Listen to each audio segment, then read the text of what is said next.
So good evening, everyone, and welcome to our April 22nd Town Council meeting. I hope that everyone enjoyed a beautiful Passover and happy Easter. Today is Earth Day, because it's not really a holiday, because it was designed or invented in 1970. But I think it really is a special day because it's made us aware of the environment for 44 years now. And I've asked John Linson, our tree forester, to come in and just talk about West Orange being the tree city that it has been for many years, and that every year we do have an Arbor Day celebration on the last Friday of the month, right, John? Excuse me, Council President, I just have to read the statement. Thanks, That's Joe. okay. What was it? It's all right. This is to inform the general public that this meeting is being held in compliance with Section 5 of the Open Public Meetings Act, Chapter 231, Public Law 1975. A notice of this meeting was mailed to the Star Ledger and the West Orange Chronicle on November the 23rd, 2013. A notice of this meeting was also posted on the bulletin board in the municipal building, West Orange, and filed in the office of the municipal clerk of the Township of West Orange on November the 23rd, 2013. Councilman Cirillo? Present. Councilman Guarino? Present. Councilman Krokoviac? Present. Councilwoman Spango? Present. Council President McCartney? Present. Thank you. So welcome, John. Thank you. Okay, thank you. Well, this is our 18th year Oh, okay. as a Tree City USA. And basically, to be a Tree City, there's 4 requirements. We need a board of either volunteers. Basically, we'll fill it with public works people, and we have one community volunteer who's Benjamin Heller. And basically, he, along with Lenny Lepore and Gary Browse and Nick Salisi and Joe Pelosi, we form policy for managing our trees. So that's one requirement of being a Tree City. And we kind of meet informally and communicate as need be. We need an ordinance that protects trees. We have both an ordinance that protects the township trees in the right-of-way, and we also have a private tree removal tree protection ordinance. So we qualify in that respect. And then you have to spend at least $2 per capita annually. So we have a 46,000 population in West Orange. Last year, our total community forestry expenditures were $496,152. And then the last requirement is that we celebrate Arbor Day, which is what we have planned for 1 o'clock this Friday at the Mount Pleasant School. We're going to be planting 2 Japanese tree lilacs up by the flagpole. And we're also, this is a big week for trees in West Orange. Last Friday we got 50 street trees delivered. They're going to be installed over the next couple weeks in various locations. We still have a handful that have not claimed, so if you know of a vacancy within the town right away, somebody wants a tree in front of their house, we still have a handful of trees still I see. Okay. Councilman. We have a couple of takers. What do you think is handled? Okay, we'll take that into consideration. John, who should residents contact if they do want a tree? Yeah, they can call and leave a message at 325-4015. Okay. And I'll be there tomorrow, and we'll hope to wrap up all the locations What kind of trees are they? definitively tomorrow. What kind of trees? We have several different varieties, about 5 different varieties, and we have flowering trees, basically flowering and shade trees. We try to fit the trees appropriately in the right location. So we have a really narrow planting belt. Most likely it's going to be a flowering tree. We have Crimson Point plums, we have Yoshino cherries. I have Pyramidal European hornbeams. It's not a flowering tree, but it's a compact tree. I think we have some compact maples.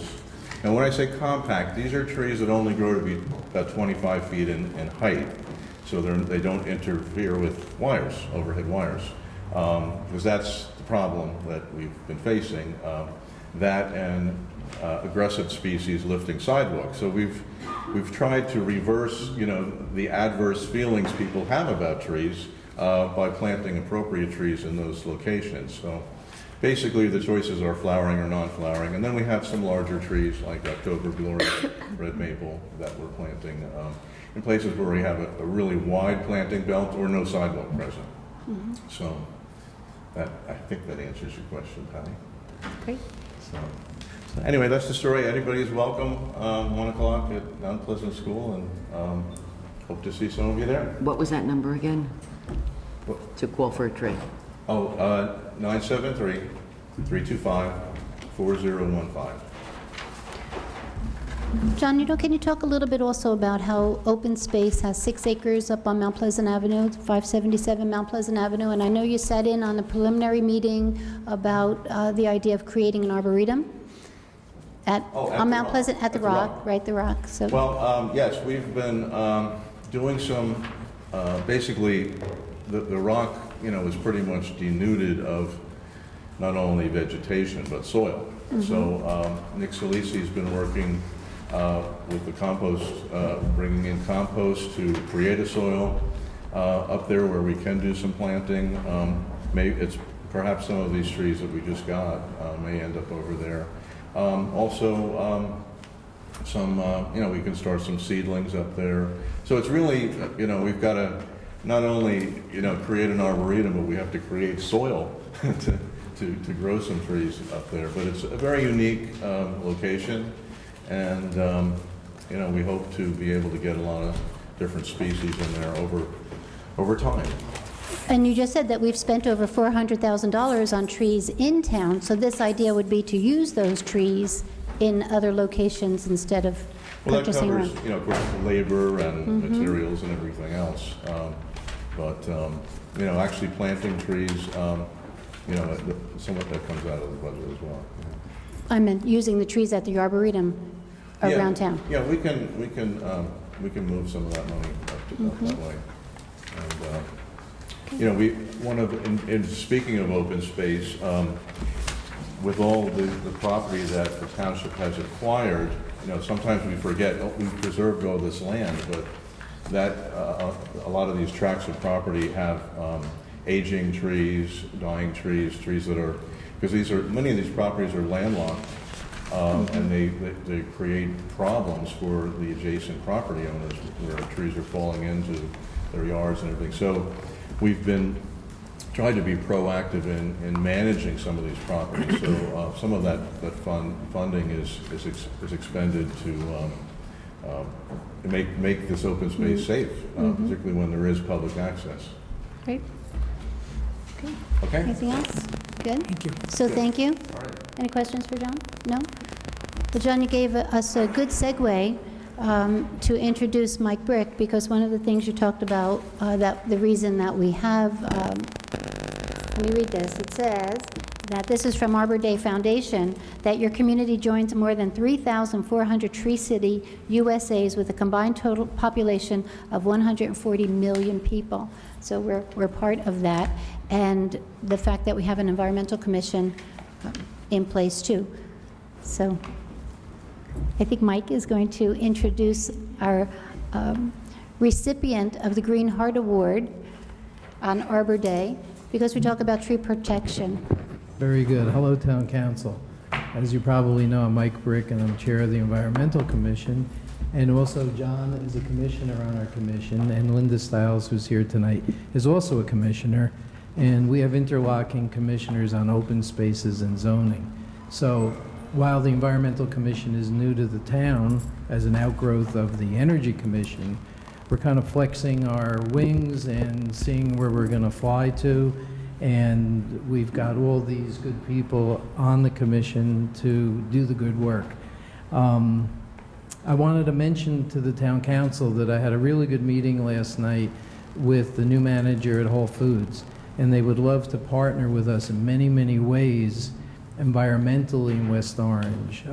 They're a multi-billion-dollar company, $160 billion, 1,200 stores, and their purpose is quality food and environmental stewardship of agriculture, and also non-agriculture products, cosmetics, food, over-the-counter drugs, herbs, all things that make our lives much more pleasurable. So we're here to talk about trees today. Arbor Day is on Friday. John will be there. I'll be there.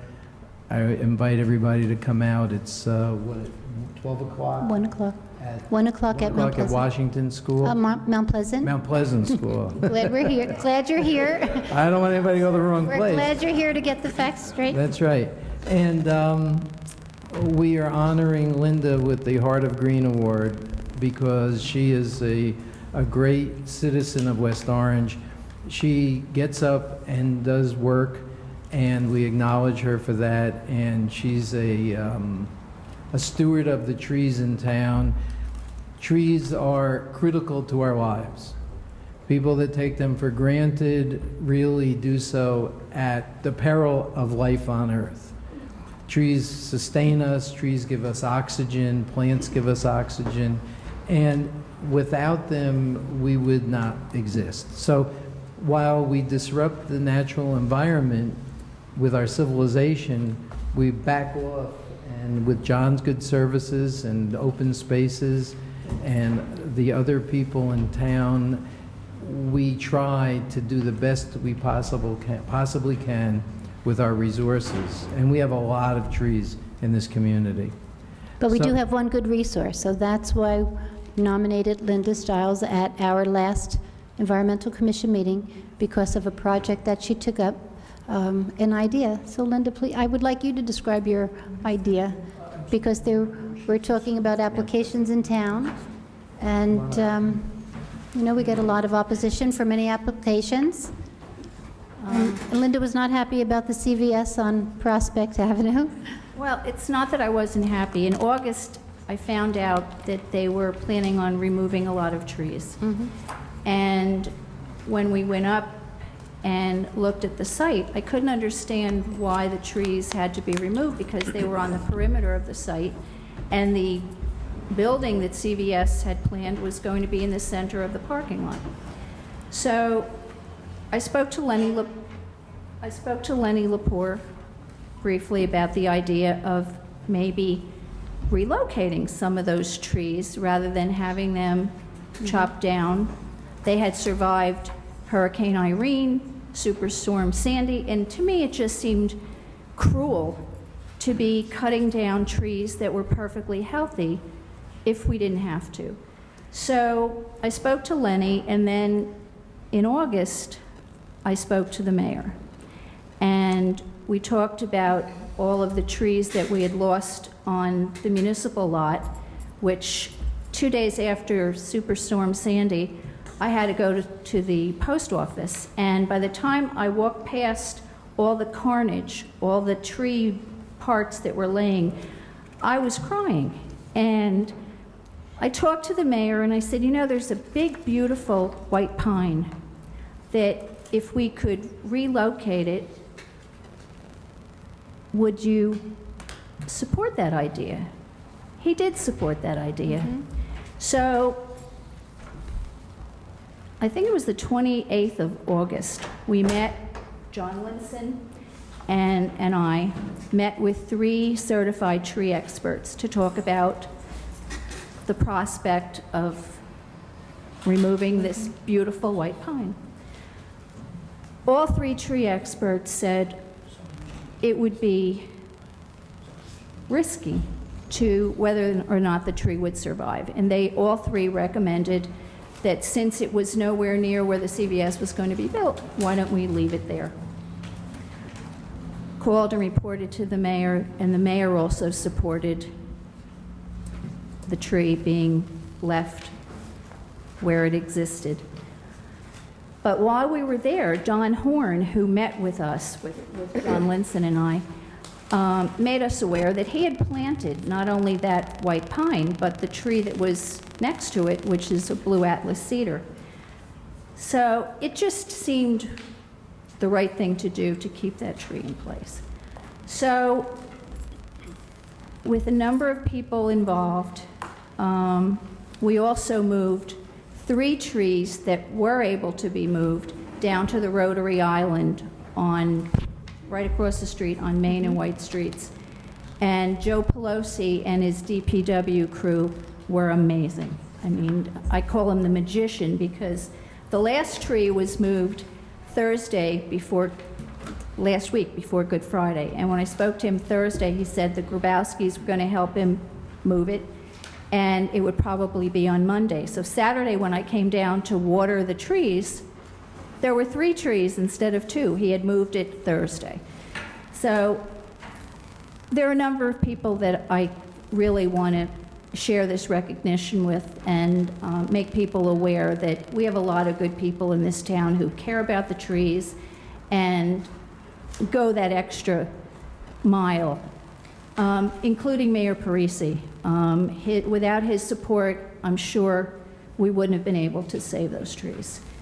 Lenny Lepore, John Linson, Joe Pelosi again and his DPW crew are amazing. Ken Kaiser, who handled the legal aspect of it to make sure that the trees were going to stay. Don Horn, who, when we met with him on the 28th of August, said, we could help ourselves to any of the other trees, and he also supported saving those 2 trees. Mike Brick, where are you? Right here. Jack Sayers, who one day when he saw me out watering the trees said to me, "What are you planting, flowers?" Said, "No, but it's a good idea." So we've since planted 96 daffodils that are in full bloom right now. Jimmy Williams, who met John Linson and I up at the PALS, now the CVS site, one Saturday morning at like 9 o'clock. To make sure that the trees that were going to remain had a protective fence installed so that they knew that the trees were to be protected. Eric Keller from Omlin Engineering, who also has been making sure that the contractors know that those trees are to stay.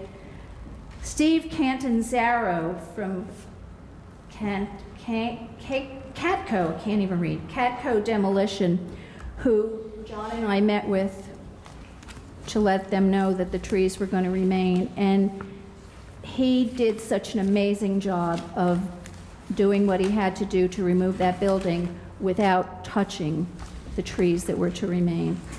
Our tree experts, who no charge for coming up and inspecting the trees, Sean Johnson, Alan Goodall, Barry Greenberg, and the Grabowski Construction Company, who are doing the site work up there and also have been very protective of the trees and helped move the blue spruce on Thursday.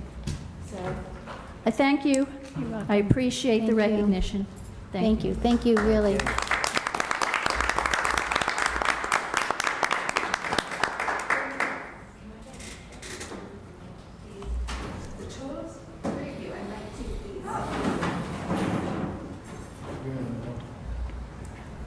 By the way, today is Linda's birthday. Oh, yes, yes, it And is. it's also Earth Day, and she's also being acknowledged, so it's a very special day for her. And she's only 39. All the stars were aligned.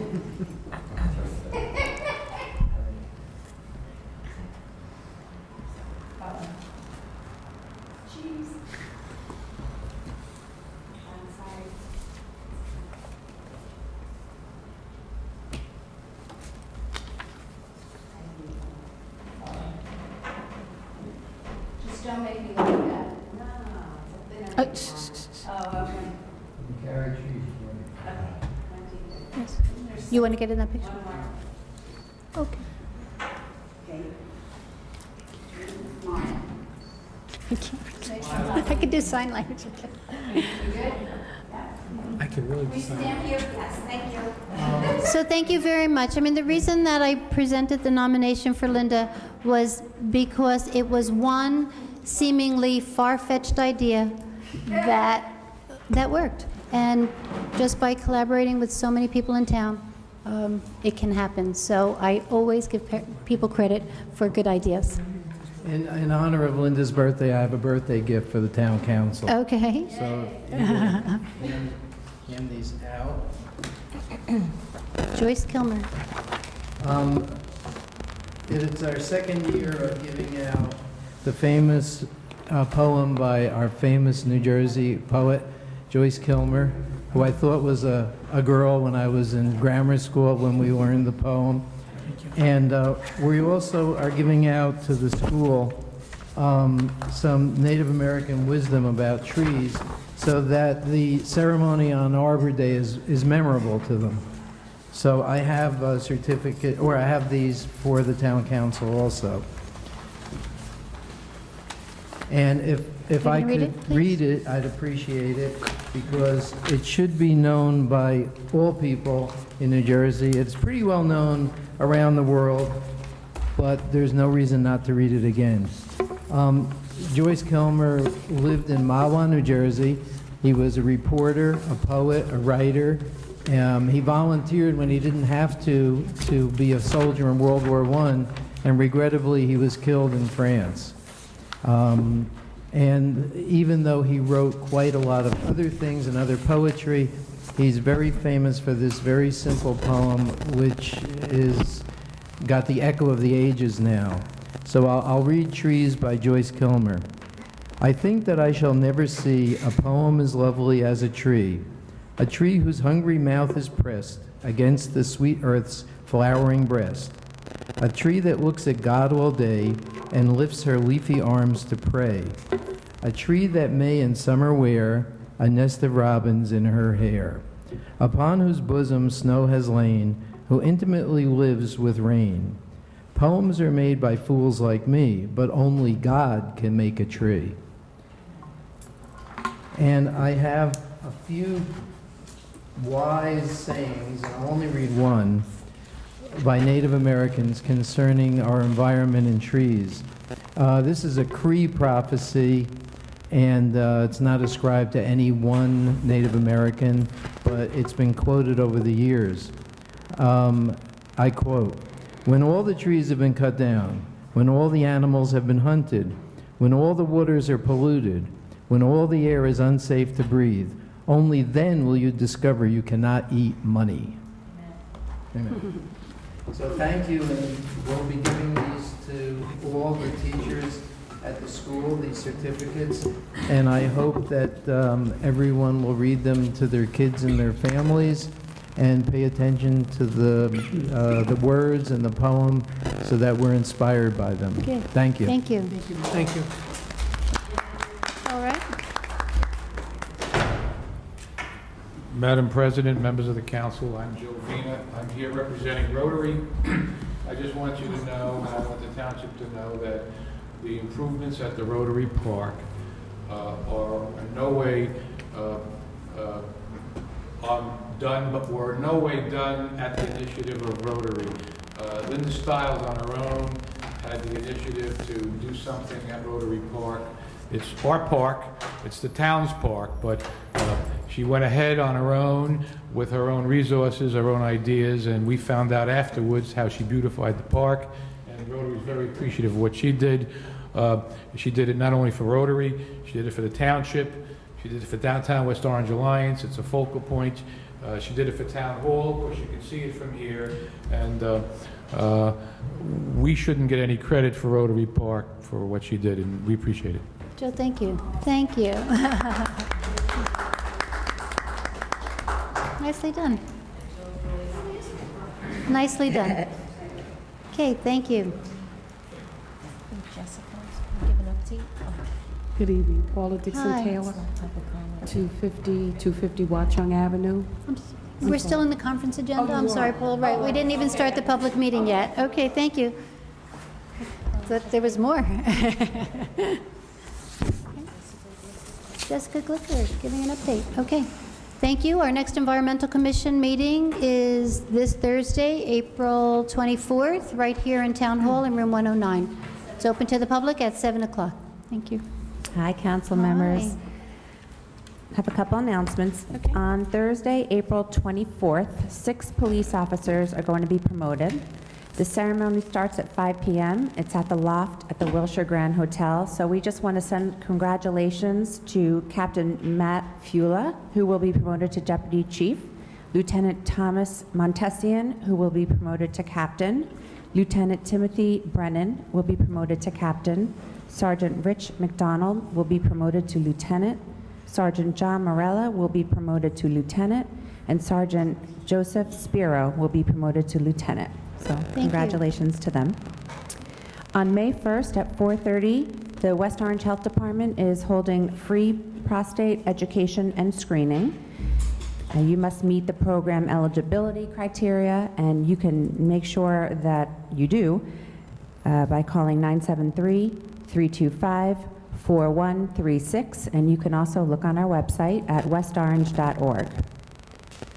On Saturday, April 26th, from 10 a.m. to 2 p.m., we're having our drug take-back program. You can dispose of your unused prescriptions and over-the-counter drugs by coming to West Orange Police Department at 60 Main Street. On Saturday, April 26th, the Washington School Annual Flea Market is going to be from 9 a.m. to 2 p.m. It's rain or shine. Vendors are welcome, and they're still awaiting tables. If you want to call, it's $30 for each table, 2 tables for $50. If you want to call the school, it's 973-669-5385, and that's how you get more information, and that's how you can sign up for a table. On Sunday, April 27th, from 1 to 3 p.m., we have West Orange Clean. We're going to be cleaning up the town. So we are still looking for volunteers. If you want to volunteer and help us around town, we're ready and we're waiting. We're going to provide the tools. You can provide the t-shirts. We've got the t-shirts for everybody. And if you want to sign up, please go to westorange.org. You can go to our Facebook page at West Orange Info, facebook.com/westorangeinfo, and there'll be an area to click to sign up. Sure. Oh, I'm sorry about that. Thank you. It's from 1 p.m. to 3 p.m. Thanks for that. On Thursday, May 8th, from 6:30 p.m. to 9 o'clock at the Rock Spring Country Club, the West Orange Scholarship Fund is hosting a cocktail reception in honor of Mayor Parisi for his 20 years of extraordinary public service to the township.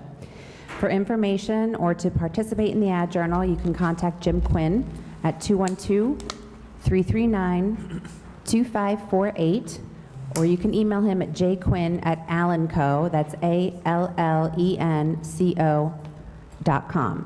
Again, this information is on westorange.org. On Thursday, May 15th, from 4:30 to 7 p.m., the Ginny Dunkel Pool will be hosting an open house. You can tour the pool grounds, you can register for the summer programs, including swim lessons. So for more information on that, you can call the rec department at 973-325-4150. And finally, the fire department is hosting a toy drive. It ends on April 30th. You can donate new toys, games, stuffed animals, and books for the St. Barnabas Burn Center. It's for the children there. There are 4 drop-off locations, 1 at each fire station, so I'll go over them, but again, you can go to westorange.org. Fire station number 1 is at 415 Valley Road. Fire station number 2 is 86 Washington Street. Fire station number 3 is 93 Ridgeway Avenue. And fire station number 4 is 280 Pleasant Valley Way. Again, it ends on April 30th, so please donate. Thank you. Any Okay, questions? Thank you. Any questions? Miss anything?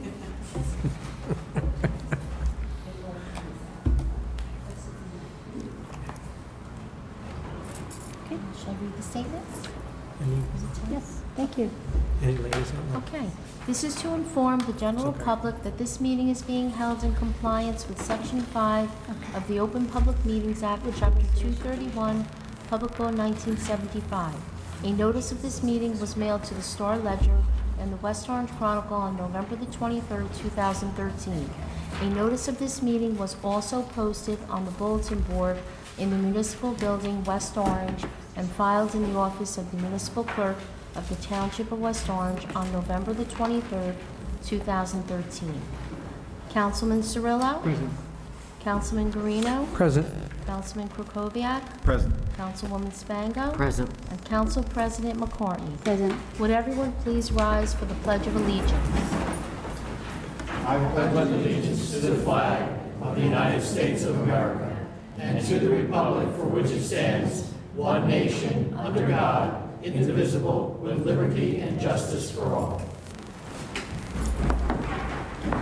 The council is now in their public meeting.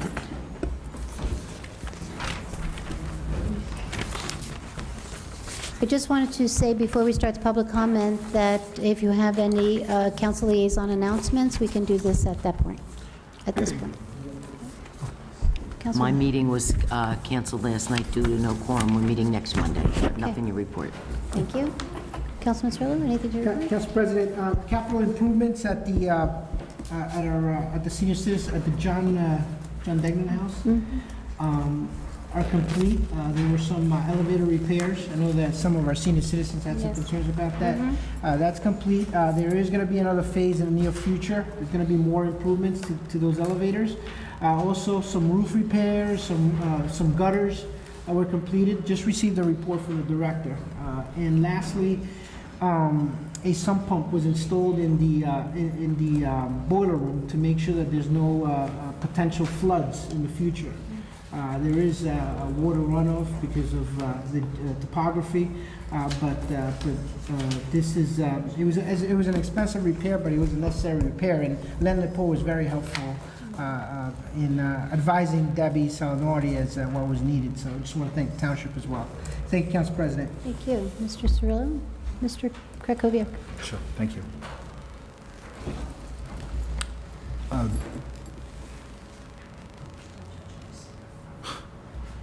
The West Orange Open Space and Recreation Commission has been working for a few months on trying to create a foundation to raise private money to support the town's open space and recreation assets as a private entity and not as part of the town government. And I'm happy to report that the incorporation of the West Orange Parks, Recreation, and Open Space Foundation has taken place. So we now have an entity.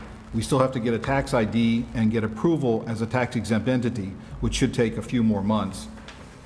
And I want to just recognize West Orange resident and lawyer Mike D'Agostino, who volunteered his time and expertise to help us with legal matters pro bono with this. He was of great help. Even though he's done it for free, we've actually incurred some other expenses of a little more than $300 that we now need to pay. We're looking to raise that money from members of the Open Space Commission, as well as any residents who may want to support the Foundation's goals of maintaining and improving our open space and recreation facilities and programs. We're asking you to contribute, but at this point, the money you donate is not tax exempt. We are not a tax exempt entity at the moment, so you can't take a deduction on your income taxes. You just have to donate purely out of the goodness of your heart. And I think we have, we were earlier recognized someone who did exactly that.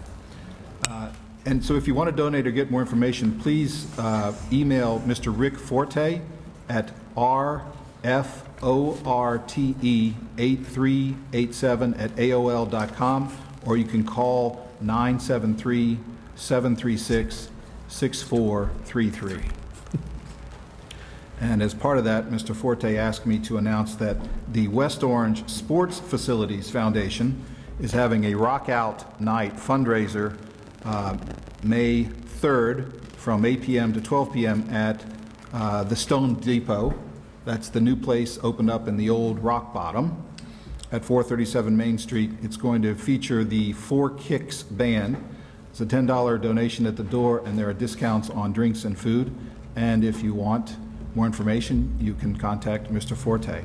And I just wanted to follow up on Council President McCartney's announcement at the last council meeting about the permanent exhibit at the library that promotes, or actually has these beautiful photographs of 10 historic homes here in West Orange. And Ms. Sussman did that in coordination with the West Orange Historic Preservation Commission. And just want to encourage everybody to go over there. The photographs are beautiful, the homes are beautiful, and it gives you a greater appreciation of the historic architecture here in town. And it's a permanent exhibit. It's on the wall near the electronic media section, just to the east of the central area of the library. And I just encourage everybody, when you go by there, to take a look at it, because it's beautiful. And that's it. Thank you. Great, thank you. Councilman Guarino. Thank you, Council President. Just that the West Orange Downtown Alliance is putting its efforts forward to help all the business people in the township of West Orange. The Downtown Alliance is hosting a business workshop this Friday. And anybody's welcome to register for the program. We require you bring a pen and paper to take notes because we're having an internationally known business consultant, Mark Wilson, who has many, many years of experience in retail and restaurant management with over 1,200 retailers in his portfolio. He will speak about the do's and don'ts of your business, how to manage your business, things you should be doing and things you should not be doing. It will be held at 80 Main Street, 5th floor to Jewel Construction, and it's going from April 29th from 9 a.m. to 11 a.m., and the small continental breakfast will be available. But to be available to come and take benefit of this wonderful opportunity that Main Street, New Jersey, and the Downtown Alliance is doing, you have to email me@downtown@westorange.org. And I recommend any business person, or even not, just to sign up and go to understand what you can do to make your business work. Things that you should look for, things that you should look out for. And we thank the Main Street, New Jersey, and the Downtown Alliance. It's something that's very worthwhile for our business people. It'll show you the things that are available statewide and through the Downtown Alliance, and the people you can work with to help move your business along. And the last thing I'd just like to mention, Council President, is, if I may, is on June 13th and 14th is the West Orange Relay for Life, a very, very important matter for us for cancer research. It's the second year, and it'll be held at the West Orange High School at Soriano Field. And to register and to get more information, just please sign on to www.relayforlife.org/WestOrangeNJ. And please take the effort to look out. It's a very, very worthwhile foundation, a donation for time, a time for families to get together, a time for a community to get together. So I do urge you to look into this and come out and help support the Relay for Life. And thank you, Council President. Well, thank you. Great. Okay. Now we're open for public comment. And Ms. Taylor, thank you for your patience.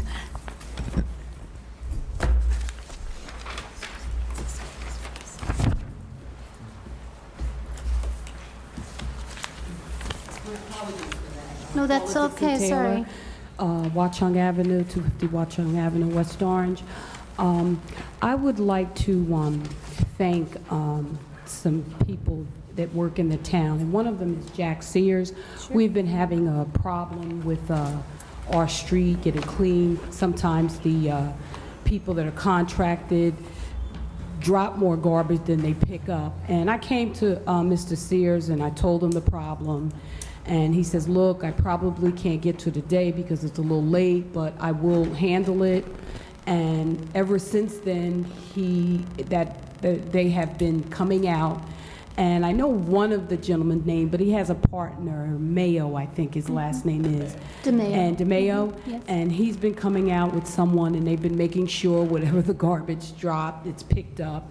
And it's never looked better. He also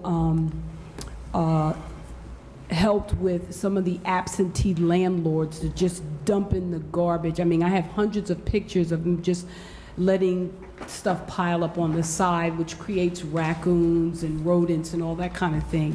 So I want to thank you, Mr. Sears, for that. And also, next door to me, there was property that was just left, and the police department has been working. Every time someone calls and thinks that there's someone over there that shouldn't be over there, the police are right there, okay?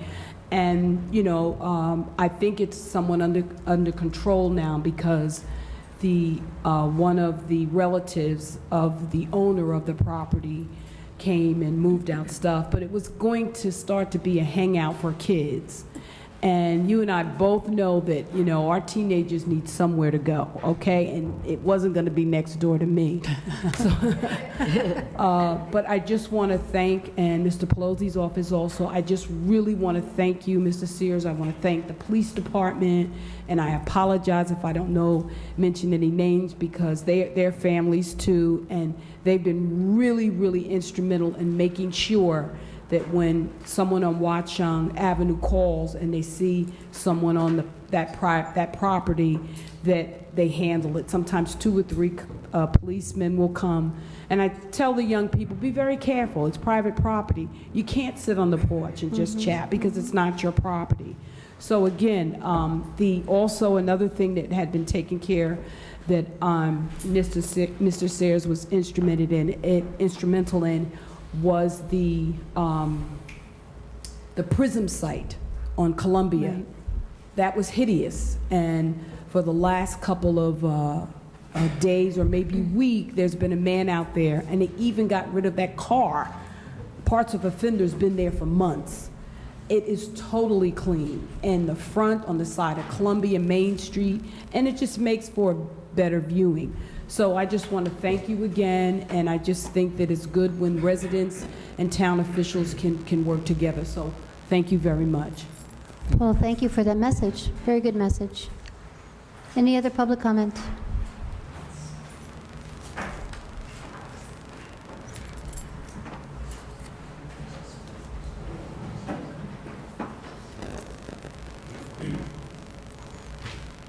Hi, Mark Meyerowitz, 19 Howell Drive. On my way in, I deposited my quarterly taxes in the box outside. And in the 2 weeks since the last council meeting, I haven't heard that the prison development has paid their back taxes. I'm assuming that they haven't, but who knows? Maybe they did. Maybe there's a miracle. But this council seems happy to have them not pay their taxes in order to receive 18% interest, right? I hear that every time you make comments to me that, we're going to get 18% interest because they're late and they owe it to us. But in the real world, and I know some of you are into big-time finance, in the real world, when someone is late with their payment, such as, take a credit card. We all understand credit cards. If you're late a day or two with your credit card, they'll reduce your credit line.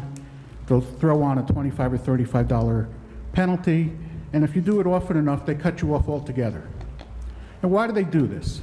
It's really simple. It's because someone who is late, especially chronically, consistently late with their payments, is a higher risk. And someone who is a higher risk should be paying more. And I would venture to say that in a couple of years since PRISM has got this redevelopment program passed 2 years ago, they have missed plenty of payments, and they are an extremely high-risk operation to deal with. And you don't seem to, this council, this redevelopment authority, does not seem to be taking that seriously. They are very risky, and you're putting the taxpayers of West Orange also at risk because, we're going to give them money and they're going to owe us money. They're a high-risk operation. And my question to you is, how do you know they're ever going to pay the back taxes? How do you know they're not scheming something to do what they did with the bank, with the other bank? They managed to go into default, and then they bought their loan back cheaply. I mean, they're not good to their word. As soon as they, nearly immediately after the redevelopment legislation was passed 2 years ago, they just came in and said, we're not going to do the jitney anymore. And that was it. And this council, this redevelopment authority, and the mayor sat back and say, okay. And now that they're late with their taxes, you're not doing anything unless you've done something in the last 2 weeks that I don't know about. And the town and the mayor and this council look really, really weak and really feeble and kind of feeble-minded. And PRISM are sharks, and they're going to take advantage of that. They manage to do things. They're pretty shrewd guys. I happen to not think they're going under. I think they're just withholding their money because they're playing some kind of game, and it's the first step in a renegotiation with you guys. And what I'm trying to say is, the mayor and this redevelopment council, you better smarten up. You better start playing tough.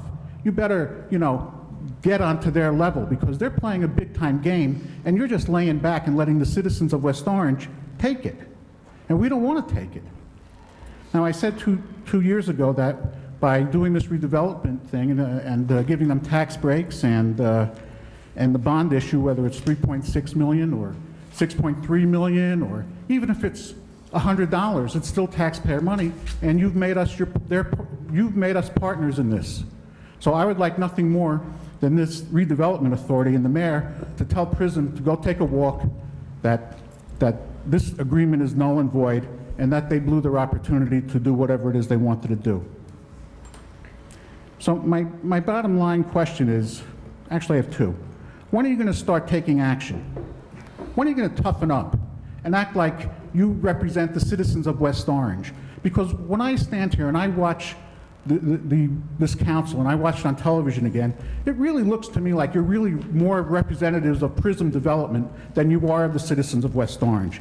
And that really has to change, because we are paying your salaries. As PRISM is not paying your salaries. You were elected by the citizens of West Orange, not by PRISM Development. So they are not our friend, it turns out. So take action. And by the way, the mayor says he has to sell bonds now to cover late tax payments. That's just putting more of a burden on us citizens. And we don't want that anymore. We want you to be on our side, not on PRISM's side. No, this is, whatever. Any other comments? Yes, sir. Oh, sorry, yes.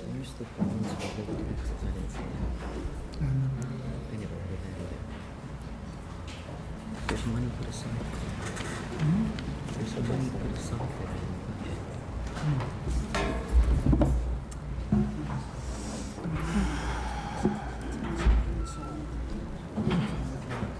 Rosary Morelli, Ralph Road.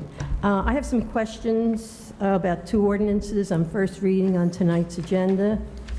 Ordinance 2407-14, a bond ordinance regarding various improvements that include but are not limited to various sewer improvements and resurfacing of various streets. Both of these include Ashland Avenue as one of the streets to be improved. My questions are these PRISM related, PRISMs on Ashland Avenue? Are the taxpayers, through some of the administration's maneuvering, going to pay for this for PRISM? Is this a way of getting around the $6.3 million bonding? Ordinance 2409-14. Somebody put West Orange and Union County on this ordinance. This ordinance is amending bond ordinance 2358-12 that was adopted June 12, 2012, which concerns the reconstruction of the sanitary and storm surge systems and associated reconstruction and repaving of the roadways within the Llewellyn Park section of the township. And I quote from this ordinance, quote, "The third sentence of number 6 of the bond ordinance is amended by changing the amount of the township contribution from $0 to $550,000. The original amount was $3.68 million, and if my memory, serves me well, that amount was to be added to the tax bills of the residents of Llewellyn Park, not all the residents in the town. Now, what changed and why? Llewellyn Park is a private gated community, and road repairing is the responsibility of the residents of the park, not the taxpayers who don't reside there. Does this mean we'll be doing all of this for the other gated communities in the township? Also, is this being added to the special assessment? Where's the repayment coming from, if not from the West Orange taxpayers? I had some questions at the last meeting, and I had hoped to get responses, which I didn't. One was the letter of solicitations for donations for the legal funds for the group raising money for court action against PRISM, against the bond issue, actually. I asked who gave this bill, gave this letter to McManum. It could only be those of you here on this redevelopment committee, those people over there, and the mayor. I got a lot of frantic phone calls from people who are concerned about this because they feel their privacy is being invaded, and if they went this far, they being you all, went this far, you'll probably try to find out who made donations, and they will be faced with retaliation. They're very upset about it. That should have never happened. So, Madam President, I'd like you to find out who gave that letter to McMahon. Okay. The other question I had was the restructuring. A lot of seniors told me they've been reading the newspaper, the Chronicle, they don't understand the restructure. Why, what, and how. And I asked if the mayor would do a PowerPoint presentation with an organization chart, and I laid it all out last time, I don't have to repeat it. They're confused, they don't understand it. They're asking me, I don't understand it. And lastly, talked about the audit and the fact there's a lack of controls. Now, if the first time an error was found, something got through, allegedly controls were put in place, but the same error showed up, the auditor found the same error, the controls are not working. Can't get through if the controls are working. So there's a really big problem. I think Mr. Gross really needs to go back and check this out. I'm not satisfied with his answer that there are controls in place. If there were, it wouldn't have happened. Thank you. Thank you. Yes, sir.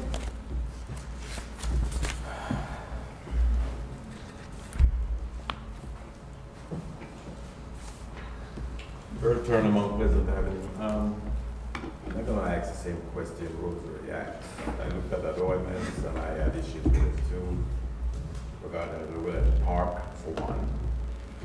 I don't want to pay taxes for some place I can't walk through.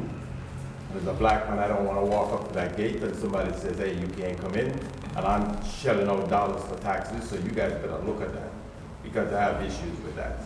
There's another part of that which, when you read into it, I understand the bond and piece and you make things very generic. But buses, we're not in the transportation business. What buses are we buying? Are we expanding the Jitney to the New Jersey or West Orange Transit? Is that where we're going? I don't want to pay taxes to support everybody gets right into the train station. I got a little problem with that. So when I see the verbiage in your buses, I got to ask that question. And then third, the mayor presentation said it would have been up on the website. Maybe I missed it. Jackie, you know if it's here? Because I looked up until before I left home, and I couldn't find it. It's not on the website. Okay, so are we ever going to get it, or are we not going to get it? I have to discuss that. Okay, but the mayor did promise that it was going to be posted. So I figured 2 weeks at least we'll have it. So I couldn't really do my proper due diligence of that presentation versus some of the bindings that I saw as an ordinance tonight. Another issue I'd like to bring forth, the garbage is still up on Mount Pleasant Avenue. There's a couple guys in there last week, the day after the meeting, storing around, picking out 2 pieces of garbage. So rather than get into debates in here, I'm not going to do that. I took pictures. The mounds are still there. Whether you guys realize there are little mountains in there, right past and look or drive in there, you'll see those little mountains. So if it gets to where I have to produce the pictures, I do have them now. No different than the next day I went back down to prison and I took pictures. So if you guys think nobody's paying attention, we are paying attention. Thanks. Great. Any other comment?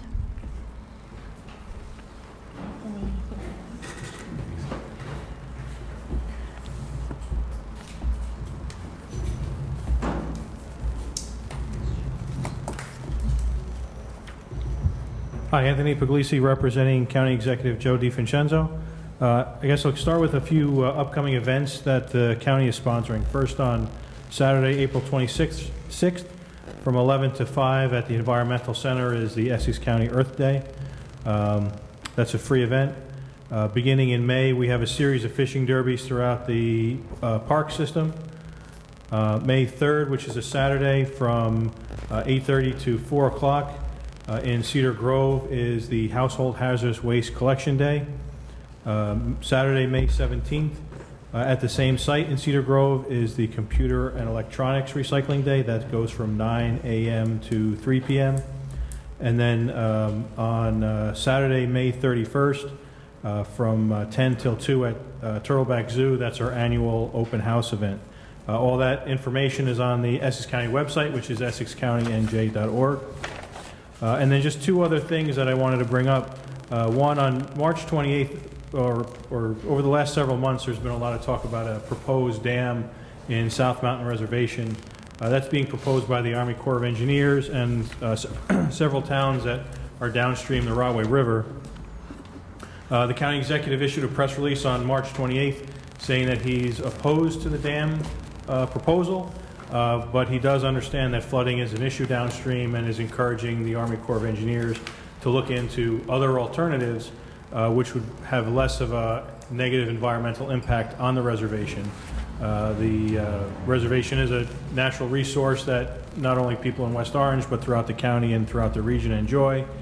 And interestingly enough, in our research, we actually discovered that this same plan was introduced in the late 1970s, and at that time the county administration and county park commission was also against it.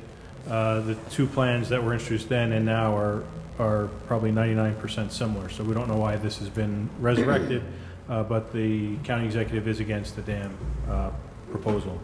And then finally, you may have noticed if you're traveling on South Orange Avenue, there's a lot of orange cones, a lot of construction underway. Right. South Orange Avenue is getting a modernization to enhance safety along that roadway.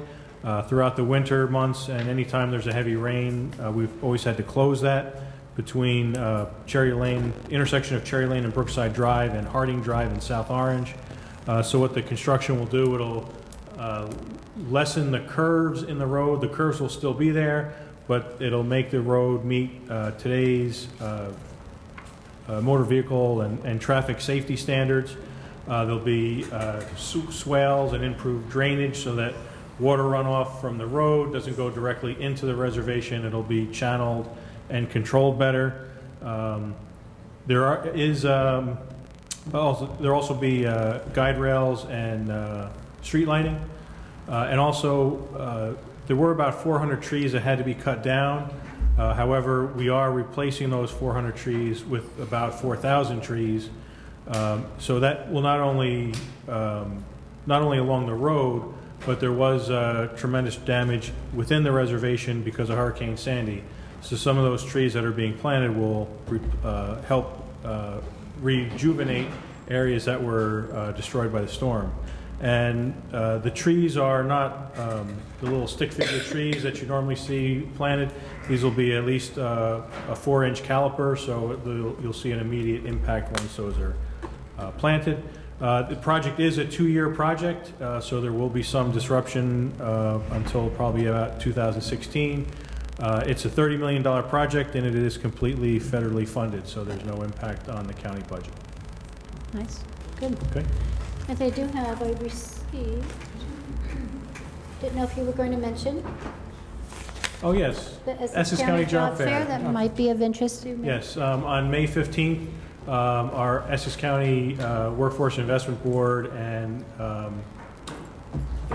Division of Employment and Training are sponsoring a job fair at Essex County College. It starts at 10 a.m.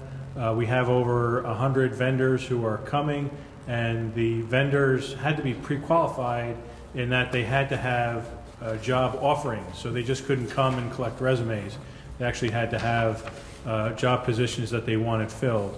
We held a similar job fair last year, and we had over 3,000 participants, which is good. But in today's economy, it's an indicator that more has to be done.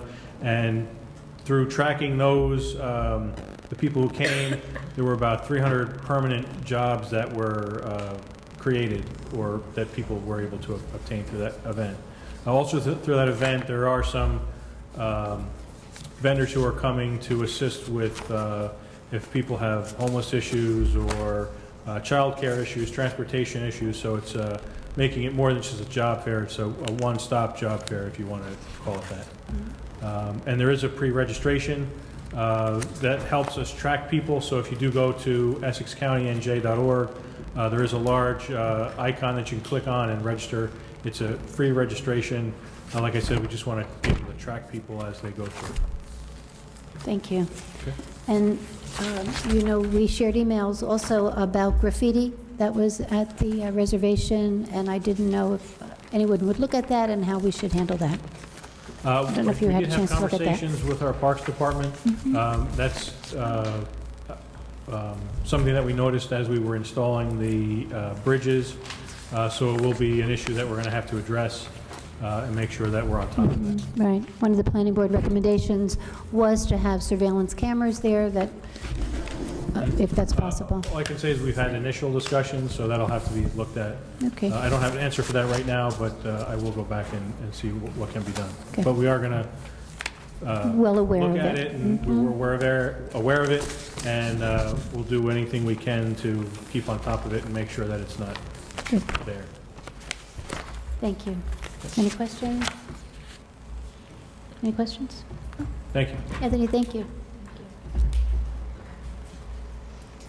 Any other public comment? Seeing none, we're going to close that portion of our meeting. And a few responses. Paula is not here, but I do appreciate Paula saying that. I think it was a nice, it went in nicely with Linda's idea too, Linda Stiles, about the nominee, that you just have one idea and you get enough departments together and to make a difference. So I appreciate Paula coming out and talking about the different departments that are involved with the issue that we saw in Watchung.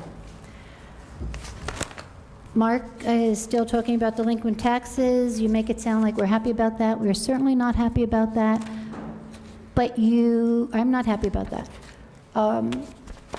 However, you make it sound like it's our fault. I don't believe it is our fault because the township has not paid anything toward that project at all. So we're not on the hook for any of that. We haven't spent any money, and we're hoping that they get their act together. We don't know what else to say. We're not happy it looks like that. We want work to get done. And the bond that you keep referring to it's part of the agreement, but it's not supporting their agreement. Their funding, they have to get the work done before we issue any of those bonds. So we're not, I don't know how to say, we're not supplementing them. So they really need to get their act together. You're right. And we are not happy about that. I'm not happy about that, but I feel my colleagues are not either. The citizens of West Orange have not paid anything toward that project. And the planning board did make a recommendation that there should be a jitney in that the planning board did make a recommendation that a jitney could be part of that application, and it was not denied, and it could not be a condition. It was recommended, and the response was that if there is a demand, then they would certainly look at it. So it was not just denied. The demand needs to be there before they put the jitney there.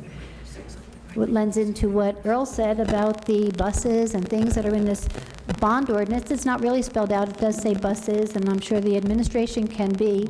I'm actually hoping it is a jitney because we see how appealing that is to residents that are commuting, that they are moving further west and they're landing here in West Orange, and it makes for an easy commute. So I would support a jitney if it is buried in this bond ordinance.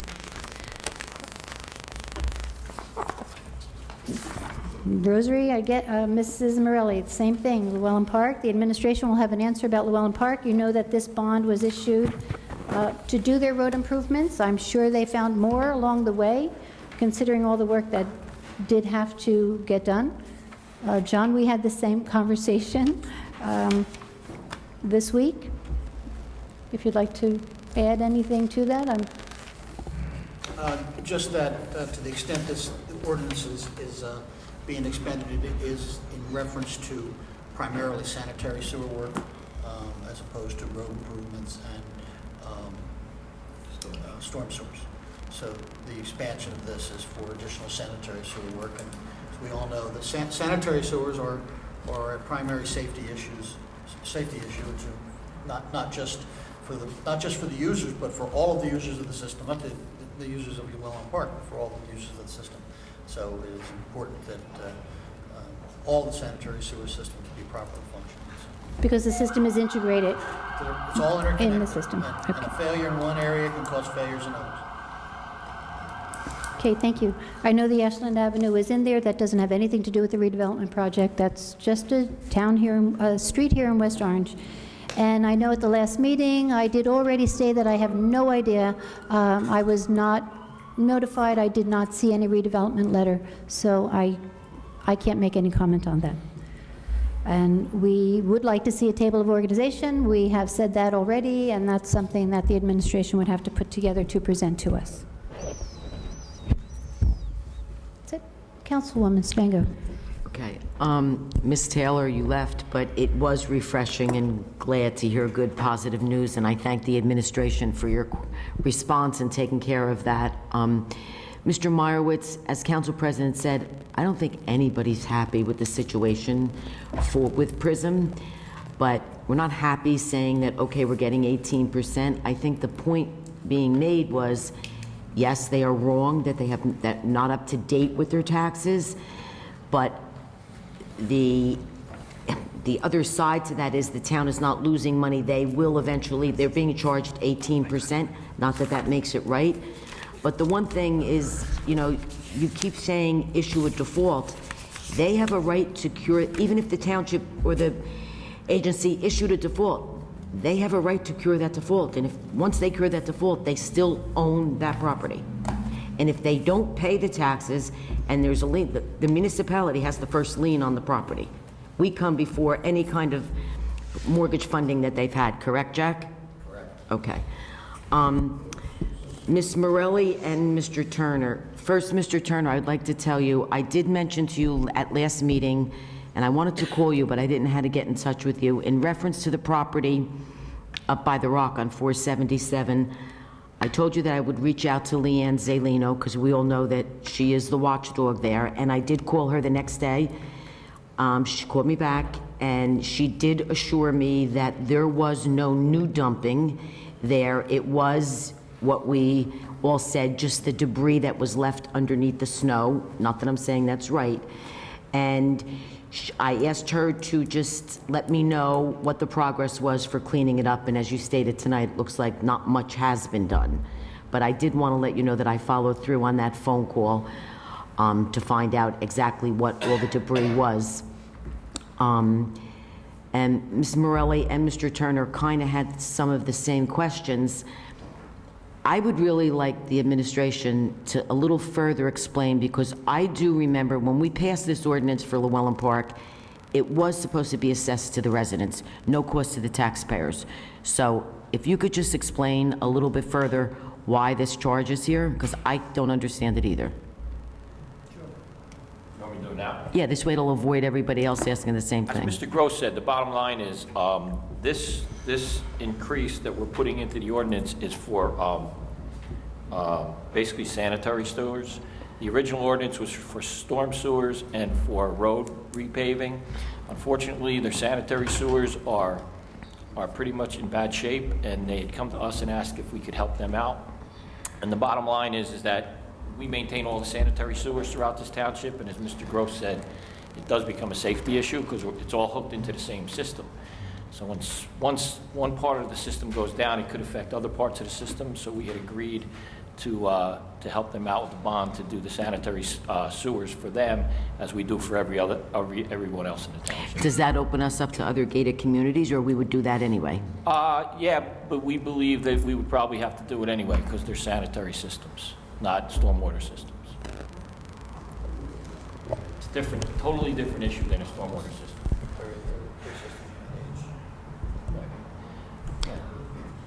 Mrs. Morelli, as far as the letter, I never saw, heard, know nothing about it until you mentioned it 2 weeks ago here, so I have no answer for you. I couldn't even begin to even tell you. I don't even know anything about a letter. That's the God's honest truth. As far as the reorganization, the restructuring, I can understand that it's confusing, but it's my recollection that Mr. Sayers, which makes sense, said at the last meeting you were holding off doing that because the organizational chart would only be with the term of the mayor, and whoever the mayor is in 2015, I think, is when they're going to do the new chart. Is that correct, Jack? I'm sorry, I didn't hear what I know you were talking. I'm sorry. For the organizational chart, didn't you mention last meeting that you were going to wait because it goes with the term of the mayor? Yes. So that you would wait until January 2015? Absolutely. Okay, thank you. That's it. Thank you, Council President. You're welcome. I just wanted to pick up on Earl Turner's comment and what Patty just said. Sir, just at the beginning of our meeting, we recognized John Linson, talked about Arbor Day on Friday, and we'll be up at Mount Pleasant School by you, planting trees. And he was talking about 577 Mount Pleasant Avenue and the work that's up there. So and he is part of this plan that Open Space is using, or would like to propose a plan to create an arboretum on that site. So that was part of our conference agenda this evening. I know you came in after that. So the Department of Public Works is well aware of the work that needs to get done up there. Mr. Sewell, any other comments? Sure. Thank you, Council President. You spoke about watchdogs, Leanne Zolino being a watchdog in a Mount Well, she is Pleasant. for that property. Yeah, I do want to say that Paula Taylor and Mike Taylor's, the Taylors have been watchdogs at Watchung Avenue, and I'm glad to see that we continue to work together after, I remember I met them 15, 16 years ago. They were doing the same thing at that time, so it's very refreshing to see that. Just real quick on the redevelopment issue, from my perspective, there is a commitment made to PRISM. Should PRISM come up with the financing necessary to develop that site or secure the permits necessary, then then we have a deal. But until that point, there is no deal. We haven't put anyone at risk. All there is a commitment on paper. If you rescind that commitment or that promise, what's going to happen? The same thing's going to happen. The eyesore that's there right now is going to continue. So I mean, it's not that complicated to look at. I mean, we go crazy sometimes. We go around in circles and attack and accuse people, but that's the bottom line. It's a commitment. Okay, nobody's laid out a cent to anybody until that financing is secure. Now, we talked about a letter as it relates to the residents that sued the township because of that redevelopment, which is another component that we spoke about last session, that these issues have an effect on the securing of credit. There's some folks in the audience that are in the finance sector. They understand that it does play a role. But as it relates to that letter, I mean, I didn't hear about any questions on that. This is the first time I hear about that letter. Apparently it's a fundraising letter that this group of residents distributed or circulated around the municipality. This is what I gather from listening, asking for donations to fund the legal challenge to this redevelopment project.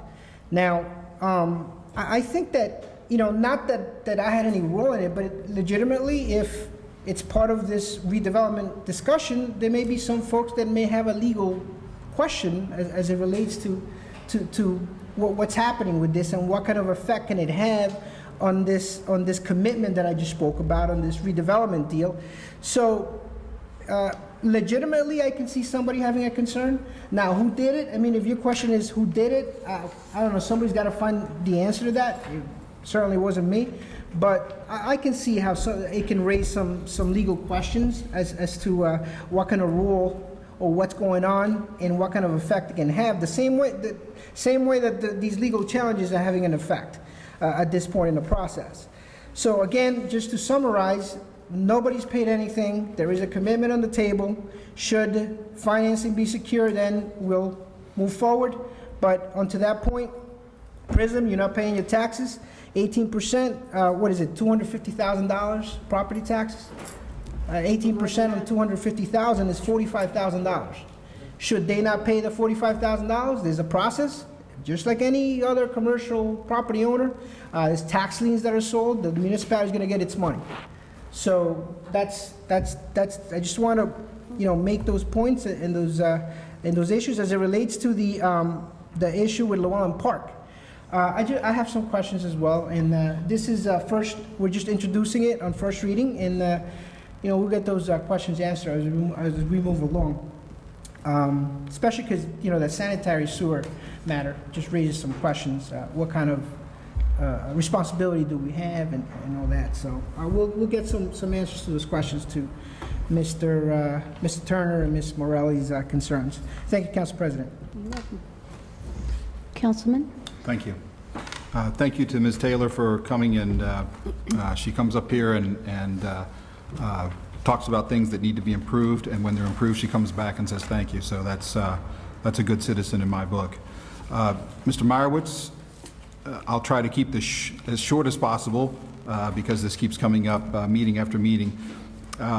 There's a side issue to PRISM not paying their taxes on time, in that the 2006 redevelopment agreement requires that they be current on their property taxes, and specifically says if you are not current on your property taxes, it's an event of default. Sometime, I guess, between 12 and 18 months ago, when they were first being delinquent on their taxes, the town did send them a letter of default saying you have to pay your taxes or else, and they paid their taxes promptly. And then they just as promptly went back to being delinquent on their taxes. I checked the taxes today. They're $250,000 delinquent in properties within the redevelopment zone. And in a couple of weeks, when the May taxes come around, that will roughly double. And I think you make a good point about if they can't be trusted to follow the agreement now, what's to say that they may not be doing that in the future. I've tried to elucidate this issue and tried to get my colleagues to at least come together to say we need to send a demand letter to, if for no other reason than to protect our legal rights. If we don't enforce the 2006 redevelopment agreement, we take them to court and they just argue, well, you guys didn't enforce the agreement for years and years.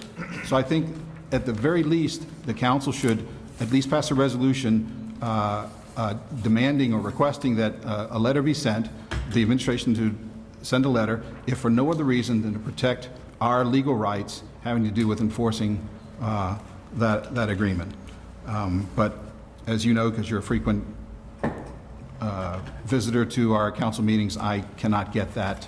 That support. Ms. Morelli, I think you asked a very good question about the proposed capital projects for sewer and resurfacing on Ashland Avenue. It doesn't necessarily have to be connected with the PRISM project. In fact, it almost certainly isn't, because that hasn't been triggered yet through the $6.3 million bond commitment. However, it does raise the issue to me, if there is going to be a massive project down there at some future point, why would we be replacing the sewers and resurfacing the road if we're going to have heavy machinery coming in there? We have a prefab garage that's sitting somewhere in Pennsylvania that they're going to be bringing in, all kinds of construction equipment that's just going to tear up the roads. So I don't really understand why this is, so I would very much like to know from the administration why that's something that we need to be doing now. With the Llewellyn Park project, just so everybody knows, in 2012, the council approved an administration request to support Llewellyn Park by allowing Llewellyn Park to borrow at the town's general obligation interest rate, which is, as a AA rated entity, we borrow money at extremely low rates, and on multiples higher what Llewellyn Park would have to pay in order to finance this project. So we've given them a huge, huge break by lending our bonding authority to help them do this project. It was promoted, excuse me, not sold, but it was promoted as, we're just helping these residents out, and it's going to be no skin off our teeth. The town was not going to, the town and its other taxpayers outside of Llewellyn Park were not going to pay a penny for this project. We get this proposed bond ordinance on first reading tonight, and it is one of the most convoluted, difficult to understand ordinances I've seen in my nearly 4 years on the council. But essentially what we're doing is we're going to give them $550,000 for them to complete whatever the work they have to do. And we, meaning that every taxpayer in town, is going to be paying that $550,000 back with interest. And those of you who were watching at the last council meeting saw the mayor get up and say specifically that this project was not going to be paid for by anybody but the residents of Llewellyn Park. And then we turn around and at the next council meeting, we get this $550,000 bill.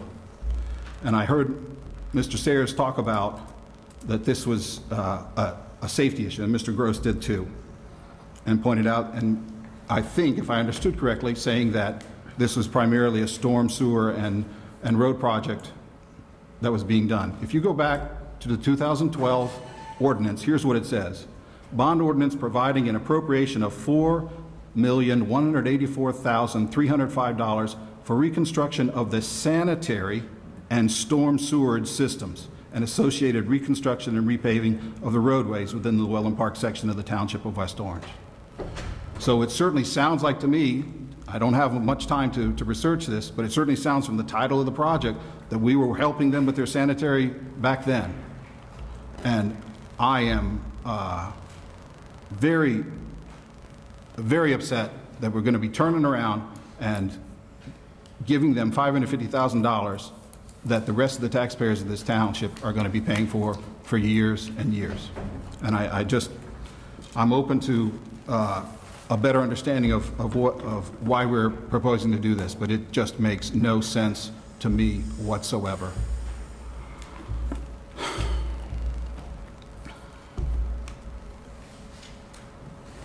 So Ms. Morelli asked a series of questions, what changed and why. I don't know if that's been answered, but she also asked about whether we're going to have to do this for other gated communities, and she also asked if this is going to be added to the assessment. If you can decipher the ordinance, you'll see that in the original 2012 bond ordinance, the maximum borrowing amount was exactly matched by the special assessment to the residents, the property owners in Llewellyn Park. And the $550,000 that we're proposing to give them is not being matched by increasing that special assessment by a penny. So to answer your question, no. The residents of Llewellyn Park are not going to be assessed this additional $550,000, except to the extent that they pay property taxes like the rest of us. At least that's my reading of it. Ms. Morelli, you asked the question at the last council meeting about why the fundraising letter for your group was given to the redevelopment attorneys.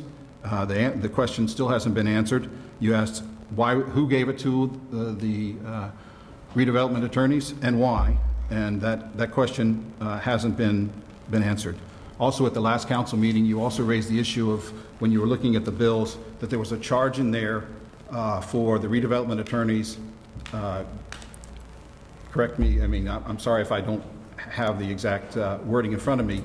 Actually, we're discussing my questions about the redevelopment project, and I wasn't in the room. And then those of you who have been following this know that I've been asking questions about this for over a year and have not been able to get any answers whatsoever from the administration. We know that that Prism was delinquent on their mortgage on their property where the CVS is on Main Street. We know that from looking at their financial statements that we saw, I guess, roughly a year ago. But none of those questions have been answered. I've asked that question a year ago and still haven't gotten the answer. I don't know what to tell you about the restructuring. I don't really understand it either, and I heard your request to get a presentation on it. Mr. Sayers at the last council meeting said that he's not at a position now where he feels comfortable to be able to get that because it's in the middle of restructuring, and he wants to make sure everything works out before he comes back to the council and by product you with information. I think you make a very good point when your discussion about the audit that the controls were flagged in the Recreation Department initially a few years ago in an audit, and then came up again a couple of years later. So I think you make a very good point with that. Mr. Turner, good to see you back. Obviously, I agree with you on Llewellyn Park. On the buses, just to answer your quick question, we spent, I think, roughly about $250,000 several months ago to acquire new jitney buses, I think 5 new jitney buses. The buses that are in the capital budget, I don't know if the rest of my colleagues have had a chance to see this. I got this right before the council meeting, but it's to acquire 2 buses for the use of the Department of Public Works and the Department of Health. One bus would be a replacement for an existing bus, and then there would be a second bus for a total of an estimate of $62,500. But it doesn't say specifically what they'd be used for. And you talked about you don't feel comfortable subsidizing people who are being taken to and from the train stations on the jitney buses. I've been asking for several months now for the council to take a look at the issue of the cost of the jitney service and how we might be able to lower that subsidy. And I'm still very interested in it, but I can't get any information out of the administration. I too have been asking to see the presentation that the mayor gave at the last council meeting, and I've been unable to get it, and I've also asked that it be put on the town website. The Mount Pleasant Avenue project, I went out last week and took about 50 pictures of the open space there. And for those of you who were familiar with that site before and after the dumping, it's 2 totally different places. I don't think it's too much of an exaggeration to say that there no longer is a blade of grass alive there. It is nothing but a bulldozed, flattened area, almost totally devoid of living material. The few trees that are there are primarily damaged.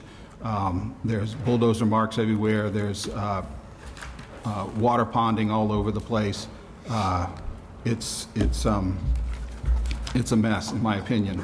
And but I do want to say that the administration has said that it's going to remediate that and make sure that we return that to usable open space. So I am certainly looking forward to that. And I just wanted to, as Ms. Morelli sort of reminded me, at the last council meeting, I had tried to follow up on questions that were asked at the previous council meeting that didn't appear to be answered. I wanted to do that again tonight. I've mentioned some of them in my response, but I would like to hear from the administration about what the solution was to Mr. Leach, who came and spoke at the last council meeting and talked about the problems he had on Glen Road with having parking spaces available out on the street. I think the indication was that Seton Hall Prep drivers were parking there and not allowing residents to use that. So I'd like to hear about that. There was, at the last council meeting, there was a request by Mr. Simpson for a list of other commercial businesses that were delinquent in their taxes. I don't know where that stands, but We don't give out that information. If you want that information, you have to publicly open request that. We do not give out information about people who are delinquent in their taxes. That's the answer.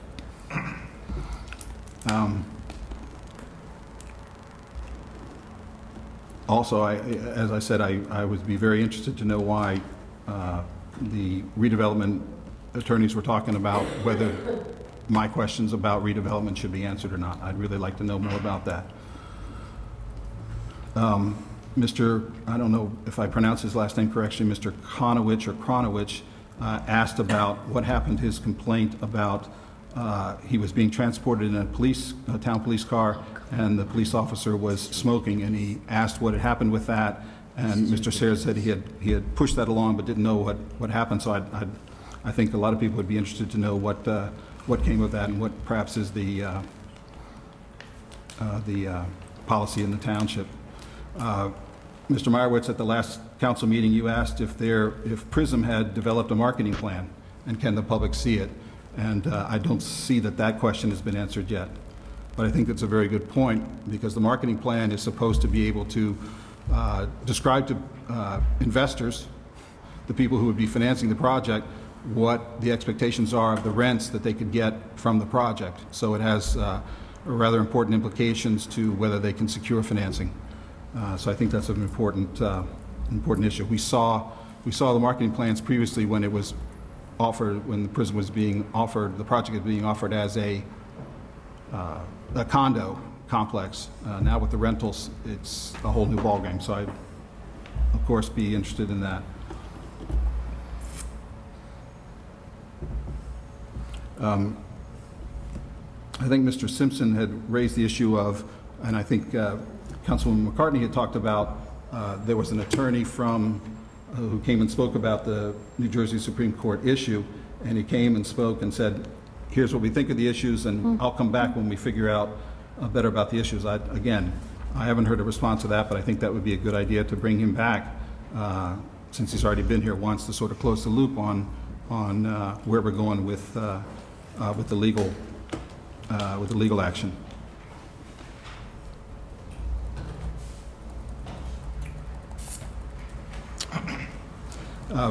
Also, at the last council meeting, Mr. Sayers had said that he had property maintenance people on the PRISM site roughly in the last 2 weeks, and that things had gotten done. He was going to follow up on that, and hopefully he can give us an idea of where things are going with the PRISM site.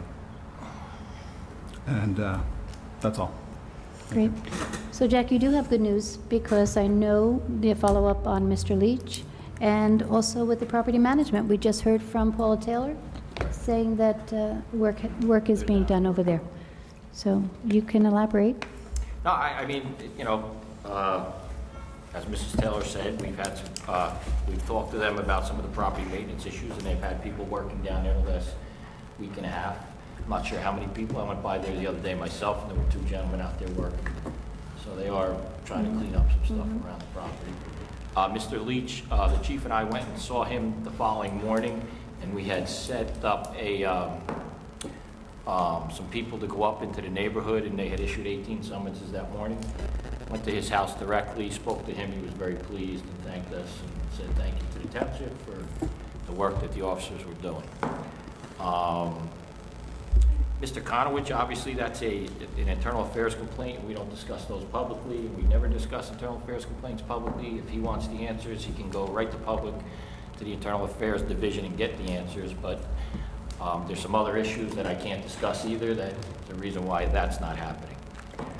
And just to talk a little bit about the buses, I mean, we don't just buy buses for commuter shuttles. We buy buses for senior services. So when our buses get old, we have to replace them. So the buses we use not only for commuter shuttle services, but we use them for senior citizens. And they're the same buses. In the early morning, they're used for commuter shuttle. During the day, they're used for senior services. At night, they're used for commuter shuttle. So for anyone who wants to know what we use those buses for, that's what they're going to be used for. Again, with the Llewellyn Park issue, I don't know exactly what the original ordinance said, but what I do know is that the request was made with regard to sanitary sewers, and that was the reason that the administration considered doing this project for Llewellyn Park. And you know, everybody says it's our tax dollars, it's their tax dollars. Llewellyn Park pays their taxes to the township too, which also pays for sanitary sewers that are being putting in all over the rest of the town, just like the argument is that we're going to be paying for sanitary sewers that are going to be put in to Llewellyn Park. So it's the same thing, you know, it's the same dollar. They had come to us and discussed with the administration whether we could, the issue with the sanitary sewers, and we had talked about it, and everybody pays the same sewer bill, whether you live in Llewellyn Park or you live on Watchung Avenue. So, you know, we have to maintain those sanitary sewers because it's, like I said, it does become a health issue if a piece of that system breaks down, and it will affect everybody, believe me. Jack, we did raise the sewer fee, so some of that funding can offset this. Yeah, I'm not so sure exactly what what the numbers are right now, because I haven't looked at the bill with regard to what we're paying. But I'm not, are you aware that, whether that would be used? Well, certainly, the increase in the sewer rate was to offset some of our costs of maintaining the systems townwide. And if you recall, I mean, when we raised it last year, we did not raise it to the point where we're funding 100% townwide. But certainly, to the extent that we're making improvements that end up being township improvements, that will be included in that in the future. Thank you. Councilman Guarino. Thank you, Council President. Thank you. Ms. Taylor is not here, but it's nice to see when a resident comes and shows how, when they work with the administration, how things get done. And it's nice to hear good things once in a while. It makes you feel good. Mr. Turner, I have to ask you, I mean, you know, you can't come up here and say, well, just because you don't use the shuttle, that we shouldn't do it. A lot of people use the shuttle, and it's a selling point for people to move to West Orange. People use a train. And you talk about people on the Environmental Commission. It stops people from driving their cars.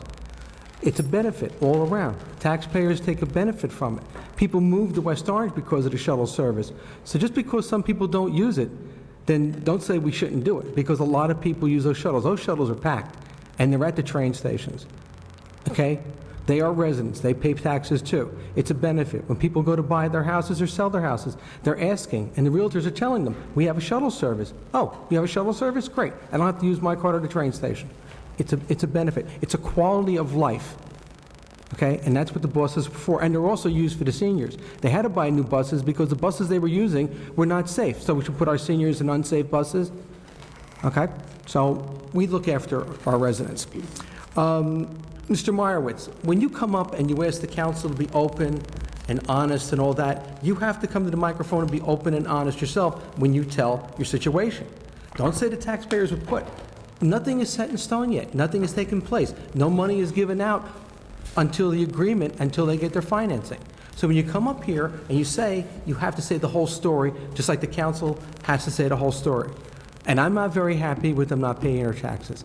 Okay? When I'm telling the residents, this is what's happening when they do pay their taxes, and we have first lien. Okay? I'm not happy with it. Believe me. I'm not happy with property maintenance. It needs to look better. I'm a resident of this town, and I get very embarrassed when I drive down Main Street. So, but we're not happy. And I can speak for my council colleagues. We're not happy. But you know what?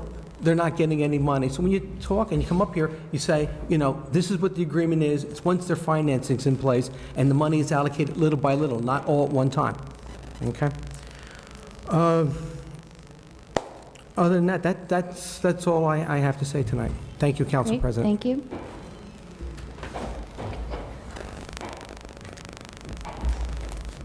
Madam Clerk, with consent agenda?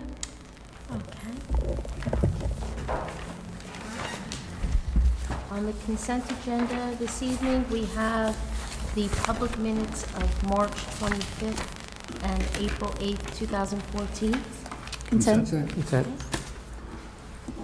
We have bills. Any questions on the bills? Consent. Okay. And we have resolutions A through H. Council President, we do have to take Resolution H 81-14 off consent. Okay.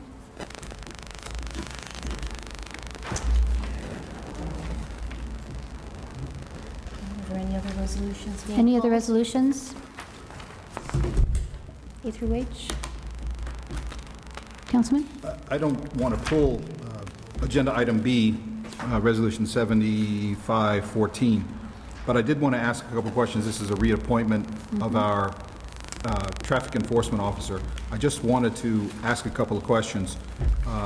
One, at the last council meeting, Mr. Leach came up and talked about the limited amount of time that our part-time parking enforcement officer has, and suggested that maybe there was some more time. So I don't know if this is the right time, but it certainly seems to me, given that Mr. Gross sent me some rough figures before the meeting, that he more than pays for himself. I just wondered if there's any consideration of using him more than part-time.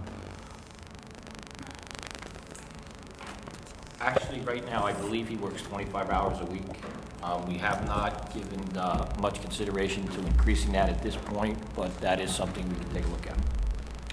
And just to follow up on this, and I don't want to mention his name, but it seems, I thought that there was, given what I was told was his compensation, that I believe he's a retired public employee. Correct. I'm just assuming he's getting a state pension, and there are some restrictions on the income you can earn while receiving the pension. That's correct. Does this fall within those? I believe it does, but I'm not 100% sure. Okay, maybe it's something to check into. And I just assumed that that's why he was only part-time, was because he couldn't earn more money. Originally, that's why he was part-time, but I'm not so sure. Yeah, I think it still stays, but I need to check that out. Anyway, if you could, and just let us know at the next council. Absolutely. Great, thank you. Good point. Thank you. Any other resolutions? Anything else? We're officially pulling 81-14, And right? that's Okay, all? okay. Yes. Yeah, that has to be read in its entirety. Thanks, John. I'll try to be brief. Okay. Okay. No, so- I don't see anything else. Thank you. So Any, then no? on Okay. consent- Okay, on consent, we're going to have resolutions 74 through 80. Is there a motion to approve the consent agenda? So moved. Okay, is there a second? Second. Okay, all in favor? Aye. Okay, the consent agenda has been implemented. All right. Moving on to ordinances on second and final reading. Ordinance 2404-14 creates chapter in the revised general ordinance prohibition of certain advertising on real property without the owner's permission. The township can go ahead. Is there a motion to introduce on second and final reading? Motion moved. Second. Is there a second? Thank you. All in favor? Aye. Aye. Okay. Ordinance 2405-14. No, I'm sorry. public comment. Yeah, we have to go to public comment. Oh, I'm sorry. Comment. Okay. Any comment on ordinance 2404-14? Maybe just briefly describe what it is, We so have the asked folks, about this. I so don't the have it folks in front following of me. along at home. Okay. Jack, this is about the advertising on property without the owner's permission. It's a prohibition of people who advertise on real properties without, there's a lot of people that are going around town putting signs up all over the place. As a matter of fact, we issued some summonses last week with regard to some things that were going on, and people are just, if you see these signs being posted up on poles and everything, we buy houses, we buy junk cars, we do this. Massage. Yeah, we want to eliminate all of them. No, I don't want to take that one down, though. The administration explained all of this at the last Yeah, meeting. They did. we just wanted to get rid of these things and have a little more Asked and teeth answered. to do what we have to do. And now we need a motion to adopt. Motion to, Public hearing. any public hearing? Anyone have a comment on this particular ordinance? Seeing none, I'm going to make a motion to adopt ordinance 2404-14. Second. Okay. Thank you. Councilman Cirillo? Yes. Councilman Guarino? Yes.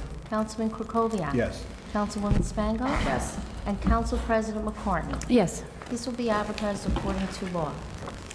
Ordinance 2405-14 is the ordinance that sets forth their titles, classification, salary range, salary guide, employee status as township employee, that's the chapter, police salary ordinance as per arbitration decision and award dated February 28, 2014.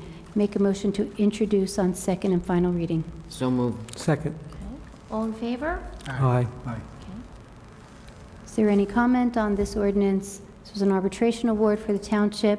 Through the police department, the award was thankfully 0022, which is what all the other unions had agreed to and this went through arbitration. Any comment? I have a Yes? few comments. Not Okay. comments. I just had a few questions about the... I'm going to start this way. Okay, sorry. Councilman Cirillo? Apologize. Yeah, just have a quick question. I guess Mr. Gross or Mr. Sayers, there is legislation that would renew the caps again for these kind of agreements. Did the existing legislation just expired? Did that play a role in the negotiations? I mean, I don't know if we can speak about that. I don't believe so, because believe it or not, they were under the 4% cap during this arbitration award. So we wound up getting a 0022 from the arbitrator when technically they were under the old cap, which was 4%. The new cap is now 2%, and my understanding is they passed that the other day, so I think it's staying at 2%. Okay. It was a resolution. It was through the mayor's link with the New Jersey League of Municipalities, and I thought it would be a good resolution that we put, but by the time our meeting was, it was already beyond the date that it was due. Right. So, yes, I thought it would be a great idea to support. Yeah, just for the public's sake, it's, legislation in Trenton that would, because of rising property taxes, that would cap the amount that some of these agreements can go up to. There's pros and cons, but it's still being debated and a decision hasn't been made yet. There was a version that was passed by the legislature that was vetoed by the governor, so they went back to the drawing board, and then, at this point, they're just trying to see whether it's still a necessity. So we'll see where that goes, but I want to thank our men in blue for understanding the pressures that we face these days with property taxes, and we appreciate the work that they do, and thank them again for their understanding. Thank you, Council President. Thank you. Councilman Kirklovia? Could I just get a clarification on that? The last I read was a few days ago, an article in the Star Ledger that said that the Assembly Speaker wasn't allowing a vote on a revision to the law. Or is that still the case, or did that actually happen?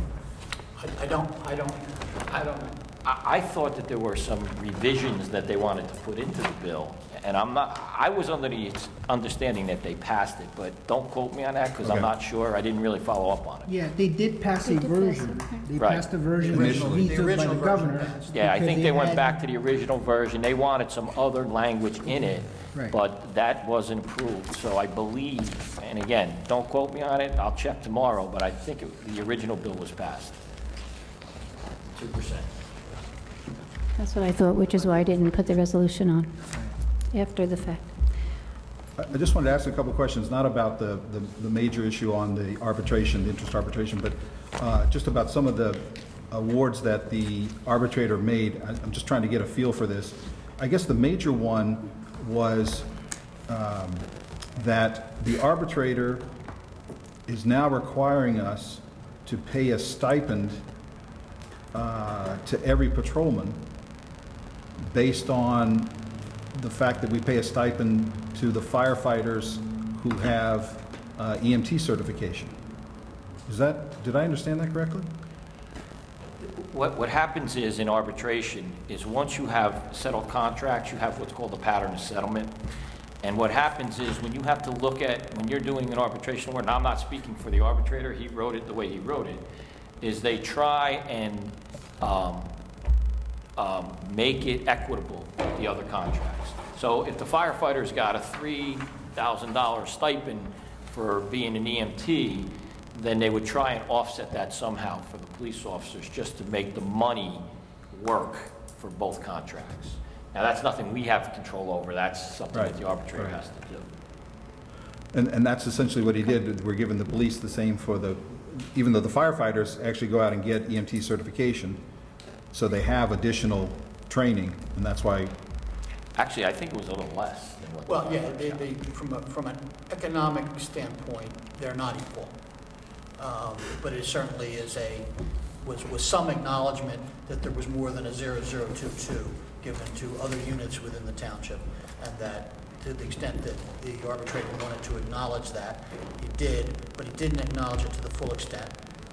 quite frankly, because there were probably some other givebacks that we got from other units that didn't come from this unit. So the arbitrators never really tell you exactly why they decide. I mean, they leave it to us to kind of figure out or think we know, because we don't.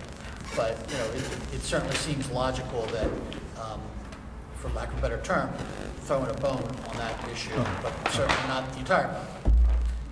So we had made an estimate of what we thought the outcome would be, and you had said in an email with me that we had gone a little short in the last 2 years in the projections on, I think, 2012 and 2014. It's, I don't know, $75,000, something like that, or $80,000. Where does that money come from? Does that come from our current budget? Yeah, I mean, first off, I mean, when we were doing an estimate, and the estimate over the 3-year period and this year was about $1.4 million, to the extent that we came up a bit short, which is really not a large amount of money in context. It's a lot of money, but not in context. We feel that we'll pick that up on slippage this year, so we're not asking the council to budget more for that. And what's going to be the financial impact going forward? I guess we don't really know, because we're now in negotiations for the next contract, so we don't know. Yeah, I mean, in terms of the where we go from here, we don't, at this point in time, we're anticipating no increase for this year.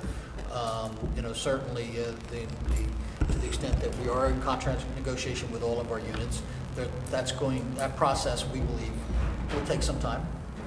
And we feel very strongly about a zero increase, certainly for this year, and where we're going in the future remains to be seen. And I'm sorry for not understanding this, but just very quickly, there was a mention that there were 2 additional steps through the arbitration award for training officers, and I'm just trying to understand how that affects. Actually, it was for new, not for training officers, Okay, but for new officers.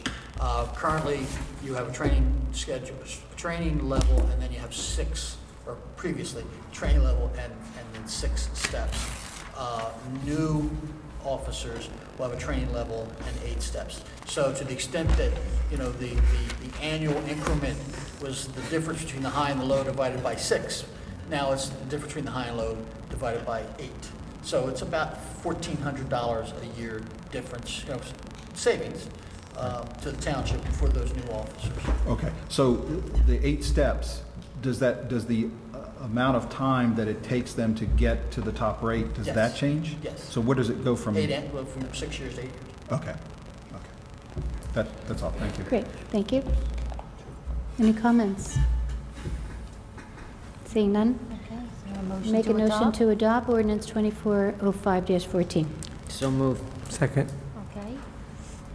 Councilman Cirillo? Yes. Councilman Guarino? Yes. Councilman Krokoviac? Yes. Councilwoman Spango? Yes. And Council President McCartney? Yes. This will be advertised according to law. Okay. Ordinance 2406-14, calendar year 2014 ordinance to exceed the municipal budget appropriation limits and to establish a CAT bank according to state statute. Is there an ordinance to introduce on second and final reading? Motion? I'm sorry, motion. Is there a motion to introduce on second and final reading? So moved. Okay, is there a second? Second. All in favor? Aye. Any comments?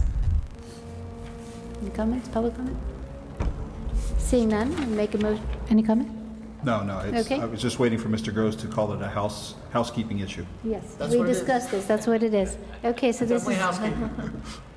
It essentially- 2406, sorry. I was just going to say, it's if we wanted to spend over the budget, we're just sort of putting it in the bank, the numbers, if we wanted to spend over the cap, not the budget, in future years, and hopefully we won't be doing that, but it's there if we need it. Okay, make a motion to introduce ordinance, adopt ordinance 2406-14. So moved. Is there a Second? Second. Okay. Councilman Cirillo? Yes. Councilman Guarino? Yes. Councilman Krokoviac? Yes. Councilwoman Spango? Yes. And Council President McCartney? Yes. This will be advertised according to law. Thank you. Okay, ordinances on first reading. Ordinance 2407-14 is the bond ordinance authorizing various capital improvements in and for the township. appropriating $6,999,638, authorizing the issuance of $6,649,656 in bonds or notes to finance part of the cost. Is there a motion to introduce on first reading? So moved. Second. Okay. Councilman Cirillo? Yes. Councilman Guarino? Yes. Councilman Krokoviac? Yes. Councilwoman Spango? Yes. And Council President McCartney. Yes. This will be advertised according to law to come up for second and final reading on May the 6th. Can I just ask a quick question? Okay. Is this up on the town website so that people can go to see it? Because it's a lot of It's a different lot of projects. information. The ordinance is up. The ordinance is on the website, yes. It should be. I mean, I can double check it. You had sent us just before the meeting. I think you sent everyone. You're talking about the... The list of the projects and justifications and prices. No, that is not. The ordinance itself which lists all the projects, not the detail of what I sent you. But I'm Yes. going to read a few of the highlights, okay? So this is the various sewer improvements, including but not limited to Ludington and Ashland Avenue and the Dogwood Pump Station renovations. And these are the streets that will be resurfaced if this ordinance is approved. Amos Street, Ashland Avenue, from White Street to Park Avenue, Beach Road, Birch Street, from Hazel Avenue to Wellington, Dartmouth Road, Hickory Road, Hillside Avenue, from Wellington Avenue to Forest Hill Road, Mayfair Drive, Moore Terrace, Mount Vernon Avenue, Nestro Road, from Pleasant Valley Way to the Circle, Oak Crest Road, from Hickory Road to the Dead End, Oak Ridge Road, from Mitchell Street to Wellington, Oxford Terrace, Pine Street, from Hazel Avenue to Wellington Avenue from Hillside Avenue to Gregory Avenue, and Whittlesey Avenue, including traffic calming, curbing, and traffic signal improvements. Yes, sir. If I could, Council President, I just wanted to follow up. This is well over $6 million in expenditures. It's a total cost of just under $7 million. We're proposing to borrow $6.65 million. I think it would be important for people to be able to see exactly where this money is being spent by getting it up on the town website. This is a 10-page document that Mr. Gross sent to me. I don't know if it's sent to the rest of the council, but it lists every project. I mean, the first project is the third project is 250 traffic cones for $9,600, but it justifies it, and it talks about useful life and that sort of thing. I just wanted to ask, will you put this up on the town website next to this ordinance so that people can see this? yeah, I don't have a problem. I'm sorry? I have no problem. Okay, great, thank you. Maybe there could also be something that is still not raise municipal taxes, even with this bond ordinance. Okay. Is there a motion to introduce on first reading? So moved. Second. Are we on, we're on 2408? 2407. We did a motion, you only need one motion. We took care of it. Okay. So ordinance 2408-14 is the bond ordinance authorizing the replacement of bleachers at various fields at the high school, appropriating $60,000, issuing 57,000 bonds or notes to finance the cost. Is there a motion to introduce on first reading? So moved. Okay, is there a second? Second. Okay. Councilman Cirillo? Yes. Councilman Guarino? Yes. Councilman Krokoviac? No. Councilwoman Spango? Yes. And Council President McCartney. Yes, on introduction. This will be advertised according to law to come up for second and final reading on May the 6th. Thank you. Ordinance 2409-14 is bond ordinance amending bond ordinance number 2358-12, finally adopted by the council on June 12, 2012. Let's see. Okay, is there a motion?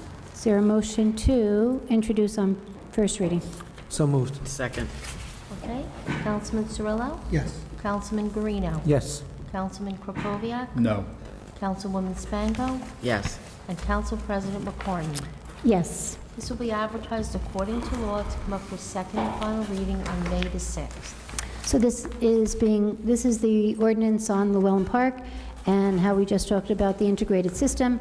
I will ask the engineer to be here to explain the need for that and the cost thereof. Any other comment? Yes, sir? If I could, I'm just really concerned about the amount of borrowing we're proposing. It's about $7.25 million, and just asked Mr. Gross for a supplemental debt statement that incorporates all of this.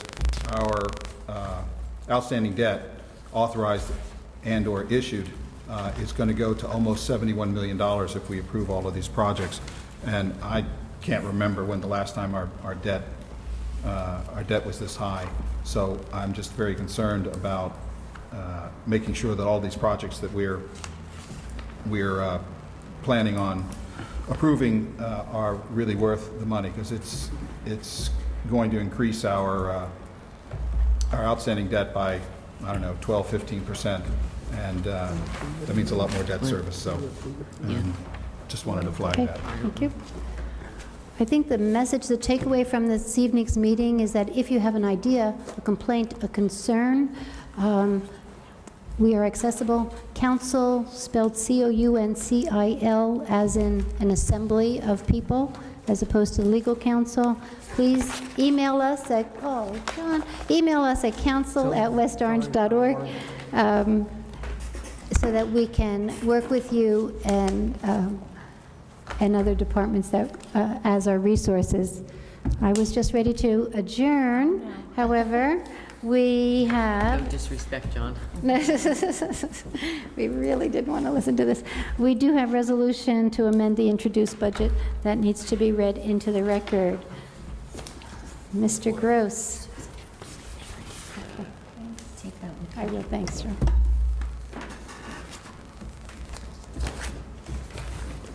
I'll try to be a speed reader. There you go. All right, this is the resolution for this evening, is a resolution to amend the introduced budget, and this will, to the extent that it's required, if it requires a hearing, the hearing will be set for May 6th, the same date as which the hearing for the introduced budget will occur. So, if I can start. Please do. Whereas local municipal budget for 2014 was approved the 8th day of April in 2014, and whereas a public hearing of said budget is being held as advertised, and whereas it is desired to further amend said budget, now therefore be resolved by the governing body of the Township of West Orange, the County of Essex, that for the following amendments approved budget of 2014 be made. General revenues, the number I'm going to do numbers to numbers. It's from and to the categories, and I have to read each one, including the changes and the subtotals. So we're going to roll through this.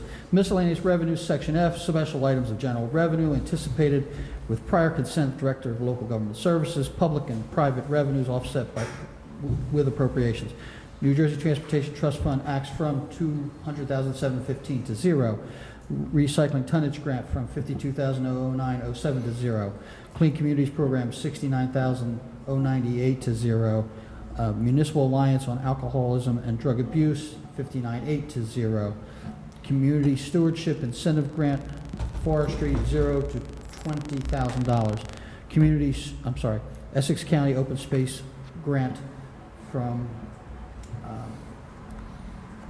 $14,652.03 to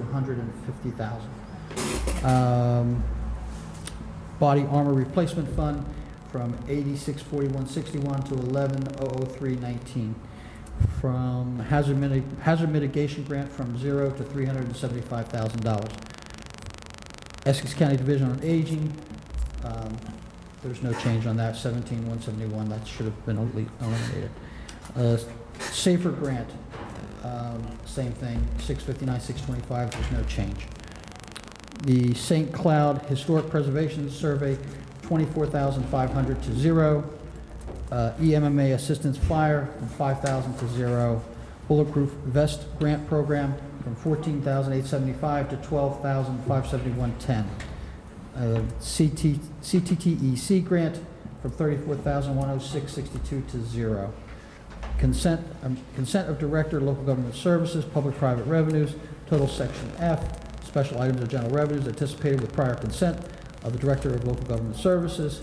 Public and private revenues from $1,307,349.33 to $1,392,396.29.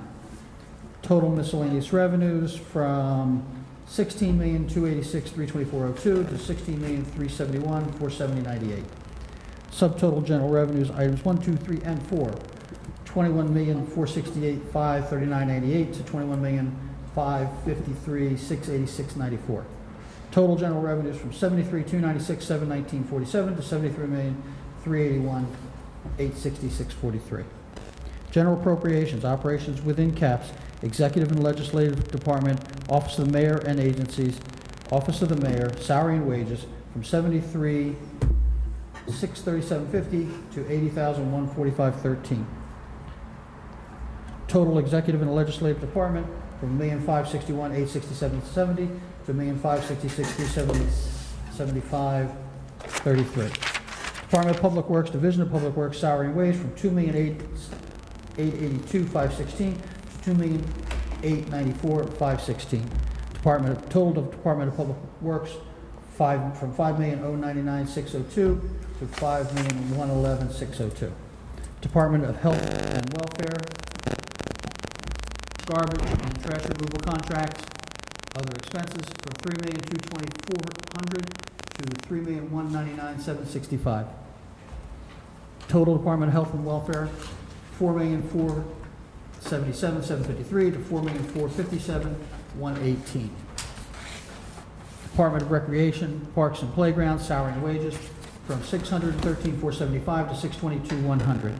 Total of Department of Recreation, $864,025 to $872,660. Total operations, items 8A within caps, $49,919,229.99 to $49,923,737.62.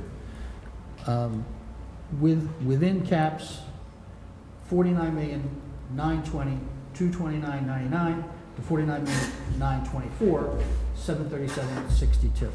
Detail, salary and wages from $29,308,35.81 to $29,325,878.44. Other expenses, including contingent, from $20,619,394.18 to $20,598,759.18. Deferred and statutory expenditures, public employees retirement system from $953,794 to $876,383.37. Police and fire retirement system from $4,049,128.31 to $3,947,031.31. Unemployment insurance, total deferred and charges statutory from $6,077,167.50 to $5,897,659.87. Total general appropriations, municipal purposes within caps, $55,997,397.49 to $55,822,397.49. That's not you, is it? Operations excluded from caps, public and private offset revenue by revenues, Department of New Jersey Department of Environmental Protection, Clean Communities, 69,098 to 0. Recycling tonnage grant, 52,00907 to 0. CTTEC grant from 34,106.62 to 0. EMMA assistance fire grant, $5,000 to 0. West Orange Municipal Alliance from 59.8 to 0. Essex County Open Space Grant, 0 to 150,000. Community Stewardship Incentive Program for Forestry from 0 to 20,000. St. Cloud Preservation Service from 24.5 to 0. Hazard Mitigation Grant from 0 to 375. Body Armor Replacement Fund, 864,161 to 11,003.19. ABC Grant from 14,652.03 to 0. Bulletproof Vest Program Grant from 14,875 to 12,541. Total public-private offset by revenue, $1,121,748.33 to $1,407,610.29. Total operations excluded from caps, detail, other expenses, $6,295,971.18 to $6,581,853.14. Capital improvement excluded from caps, down payment on improvements, capital improvement fund, $150,000 to $325,000. Public and private programs offset by revenue, New Jersey DOT, trust fund, authority grant, NJTOT, miscellaneous grants 2013 from $200,715 to 0. Total capital improvements excluded from grants of $357.15 to $325. We're in the home stretch. Total general appropriations for municipal purposes excluded from caps, $14,422,263.99 to $14,672,410.95. Total general appropriations excluded from $14,412,269.99, $14,672,410.99. Again, subtotal general appropriations $70,409,661.48 to $70,494,808.44. Total general appropriations $73,296,719.47 to $73,381,866.43. Summary of appropriations. Total appropriations for municipal purposes within caps $55,997,397.49, $55,872,397.49. Public-private programs offset by revenues $1,121,748.33 to $1,407,610.29. Total operations excluded from caps $6,323,575.18 to $6,609,437.14. Capital improvements $357.15 to $325. Total general appropriations $73,296,719.47 to $73,381,866.43. Be it further resolved, the 3 copies of this resolution be forwarded to the Office of the Director of Local Government Services for his certification and a local municipal budget so amended. There has to be a better way. How about if we do next time, this is what was adopted on April 8th, and have a total, and this is what is being asked on April 22nd? That would be nice, but the statute says I have to read the whole thing. Thanks. Or we would have done that. So is there a motion to approve Resolution 81-14? Any comments? I wanted Comments? to ask some questions, if I could, please. Okay. Mr. Grossi, you sent an email just before the meeting, and I just want to make sure I understood it. There are several significant grants here totaling, I don't know, $350,000, $400,000 that we're basically taking out with this proposed amendment. And I just wanted to make sure, have we lost that grant, or have we just not gotten confirmation? Those grants? We haven't lost anything, first off. We've not lost, there's no grants.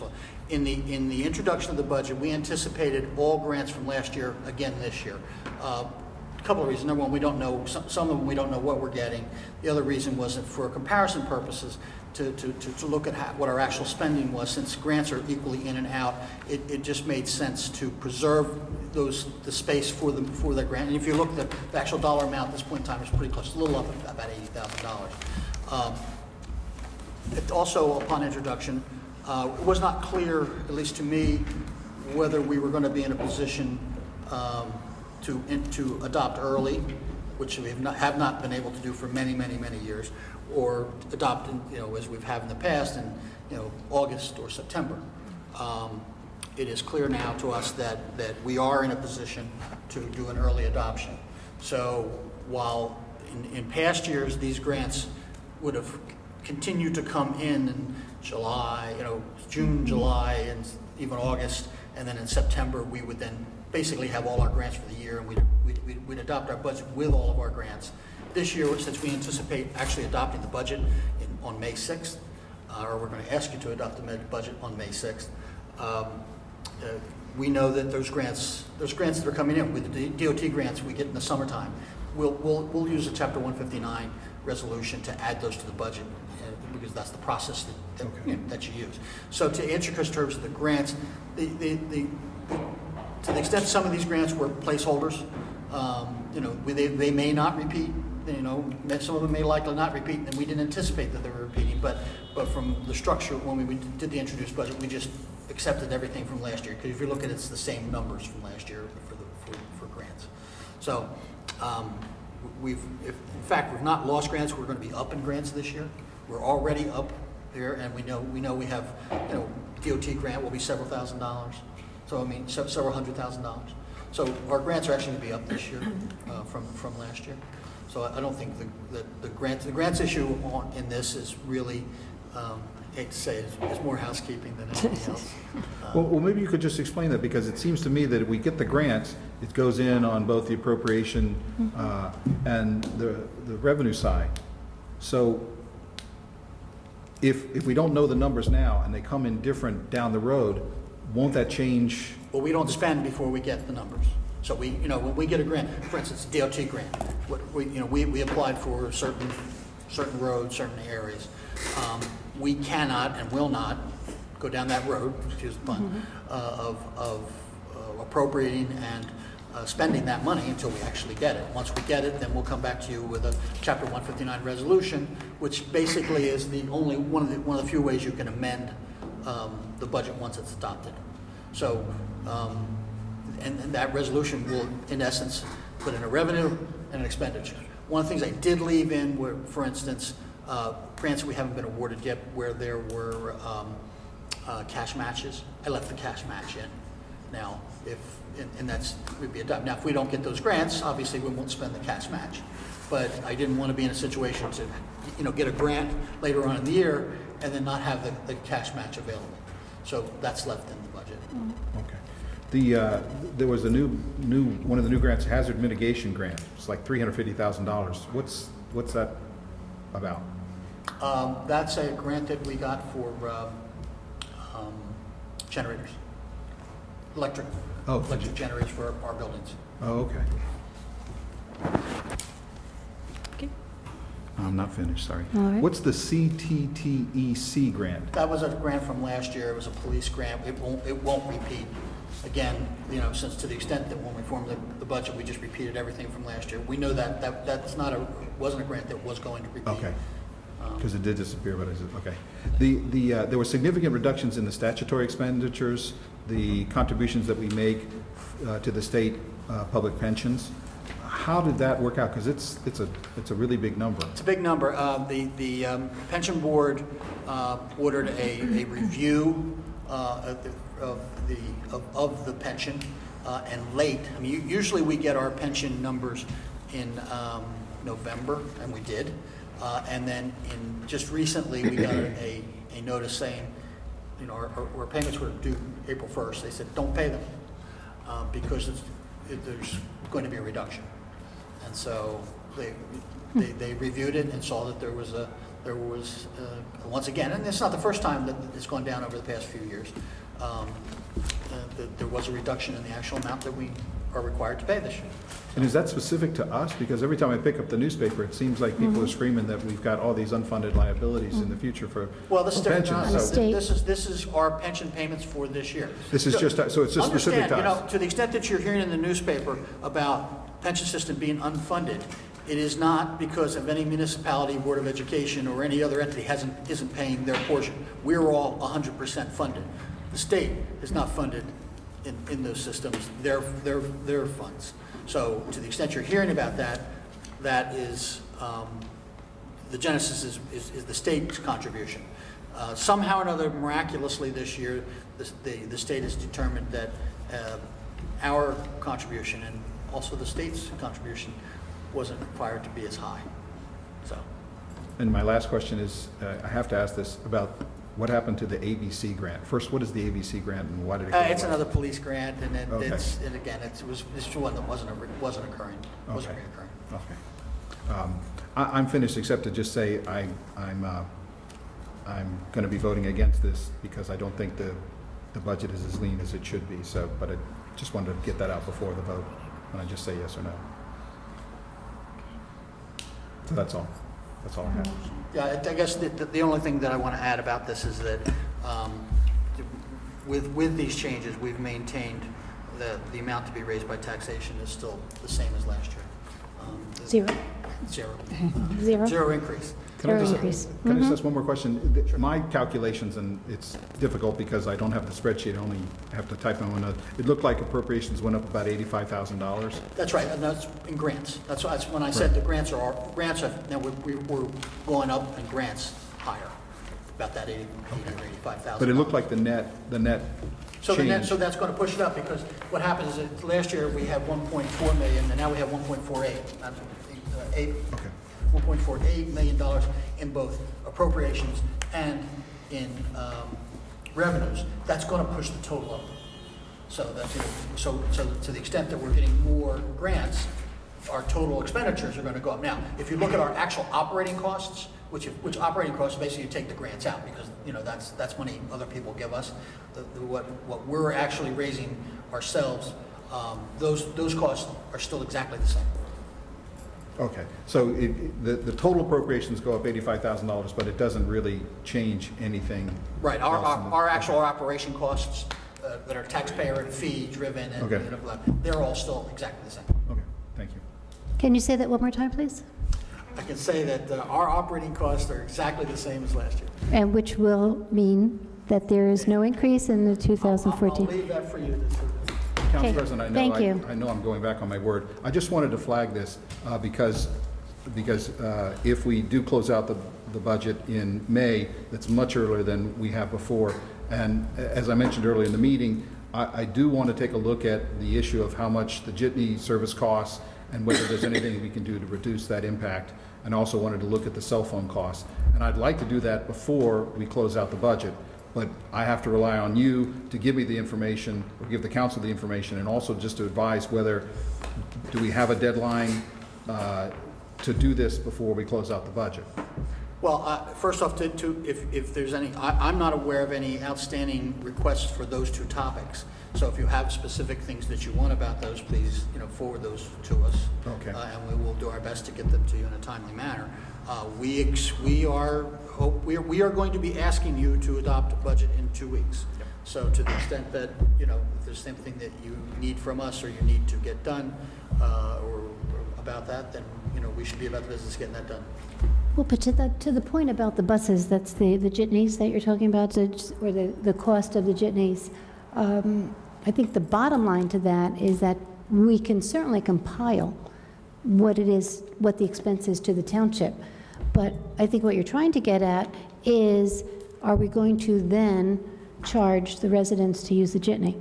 That may be one way to do it, yes. Right. And I think that's why you haven't gotten the answers, because I think collectively we are saying that we were never in favor of charging the residents. You were in favor of looking at that to offset the expense. So, we could still look at the expense of it, but I think if we put it to a vote right now, you can have your numbers. Well, but the other part of that is it's difficult to project with any certainty whether or not, or what our costs would be if we decided to also charge, because we meet different standards. Once you start charging a fare, the maintenance standards move to DOT standards, which we don't have to meet right now, which is a different frequency of maintenance as well as different items of maintenance. I'm not saying that's a bad thing, but what I'm suggesting is that with any to the extent that we have to increase our maintenance, there's an increased cost that's going to come from that. And whether or not, in my experience, in other places where they have charged, often the charge is eaten up by the additional expenses. But I don't know whether that would be. And we did talk about that. That would be South Orange. Okay. So it is possible. It is certainly possible for us to collect that data. But I think what we talked about was exactly that we don't want anyone carrying cash. We would have to issue some type of card or residency, which would add to the expense of it to offset. Council President, I commend the councilman for looking at alternatives for revenue, but it doesn't have the support here on the council, and maybe if you continue looking at some factual expenses and then try to offset that against the expenses that it would cost to be able to meet the Department of Transportation standards. I don't know. Tonight we're approving a budget that, it's the same expenditures as last year. We can afford the service from now. It's one of the most popular services out there. I know families that move into West Orange because of this option. I know I talk to people on the phone and they tell me how happy they are with the service. The improvement on the customer service, the drivers that are driving around. We're trying to make sure that we have some issues. Now we started the Facebook page. sometimes we start looking at things a little bit too much. If we can afford it right now without raising taxes, without adding additional expenditures, why not? It's a popular service. I just don't know where this is going. It seems like every meeting we're talking about charging customers for the jitney. I mean, it doesn't. People pay enough property taxes. We all pay enough property taxes. Exactly. And- Council President, I think it's invite- important to add, and Jack just reminded me of this, and we added an additional route this year. Right. So, I mean, not only have we maintained the same cost, our total cost, but, our level of service has actually increased. And recently, and let me just close my remarks. Recently, they closed the Pulaski Skyway, so a lot of commuters that live in our municipality are taking public transportation. So I wouldn't be surprised if the volume of users has increased because of that. And again, let me tell you, our commuter population is happy if we can afford it right now. I mean, why mess with it? Thank you, Council President. Thank you. Council President, if I may. Go ahead, Council. Excuse me, we're going this way. Thank you. Well, Councilman I Quigley. don't care. I guess my response would be, I can't force you to consider this, and if you've already decided you don't want to do it, that's your decision. But to me, I think we need to take a look at the numbers and the implications in order to know what the potential costs, what the potential net costs might be. And even though, as Councilman Cirillo said, I've been bringing this up, I still haven't gotten any of the information. But I think if we just look at the numbers, how many commuters, how many trips, how much gas do we use, what's the maintenance cost, and then what do other townships do in the surrounding area, and what would be the cost benefit. But we haven't done any of that, so we don't know. I mean, I'll only ask this. I mean, if council wants to seriously consider this, I mean, I think we would be happy to provide that information. However, there's a significant amount of work that goes into collecting, particularly when we start looking at what's going on in other towns. I mean, anecdotally, we can tell you what we know is going on, but to actually get hard numbers and things down there. There's a lot of work that goes into that, and we're certainly not shy away from that, but we would also prefer to work on things that are going to be productive and to move forward. So, if the council in general doesn't really want to go down that route, we'd like to at least understand that, because and consider that before we. John, I would like to see the numbers because we have had this discussion. So I would like to see the numbers, not necessarily in the next 2 weeks because of what you're proposing to introduce in May, but just something that when you get information or can get information, put it together so that we can. To Councilman Cirillo's point, that it's still a zero increase. And if we are providing a favorable, popular service with zero increase, then it's a good thing. Okay. Councilman Guarino, thank you for your patience. No, it's okay. It's, to commend the councilman, but I'm saying is, it's a service we offer our taxpayer, and our taxpayers complain that their taxes are difficult. But we're giving them something back to cut their commuting costs. If they have to pay to park at we'll use South Orange as an example, pay daily at the South Orange parking lot, okay? It's $20 a week, plus the cost of gas, that is. We're giving them something that brings them to the station. It also impacts the environment because they're not driving their car. So you're actually doing two services. Let me finish.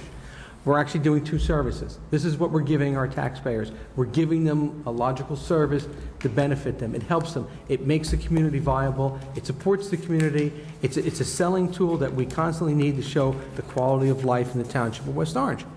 Thank you. And so, thank you, Council President. Councilwoman.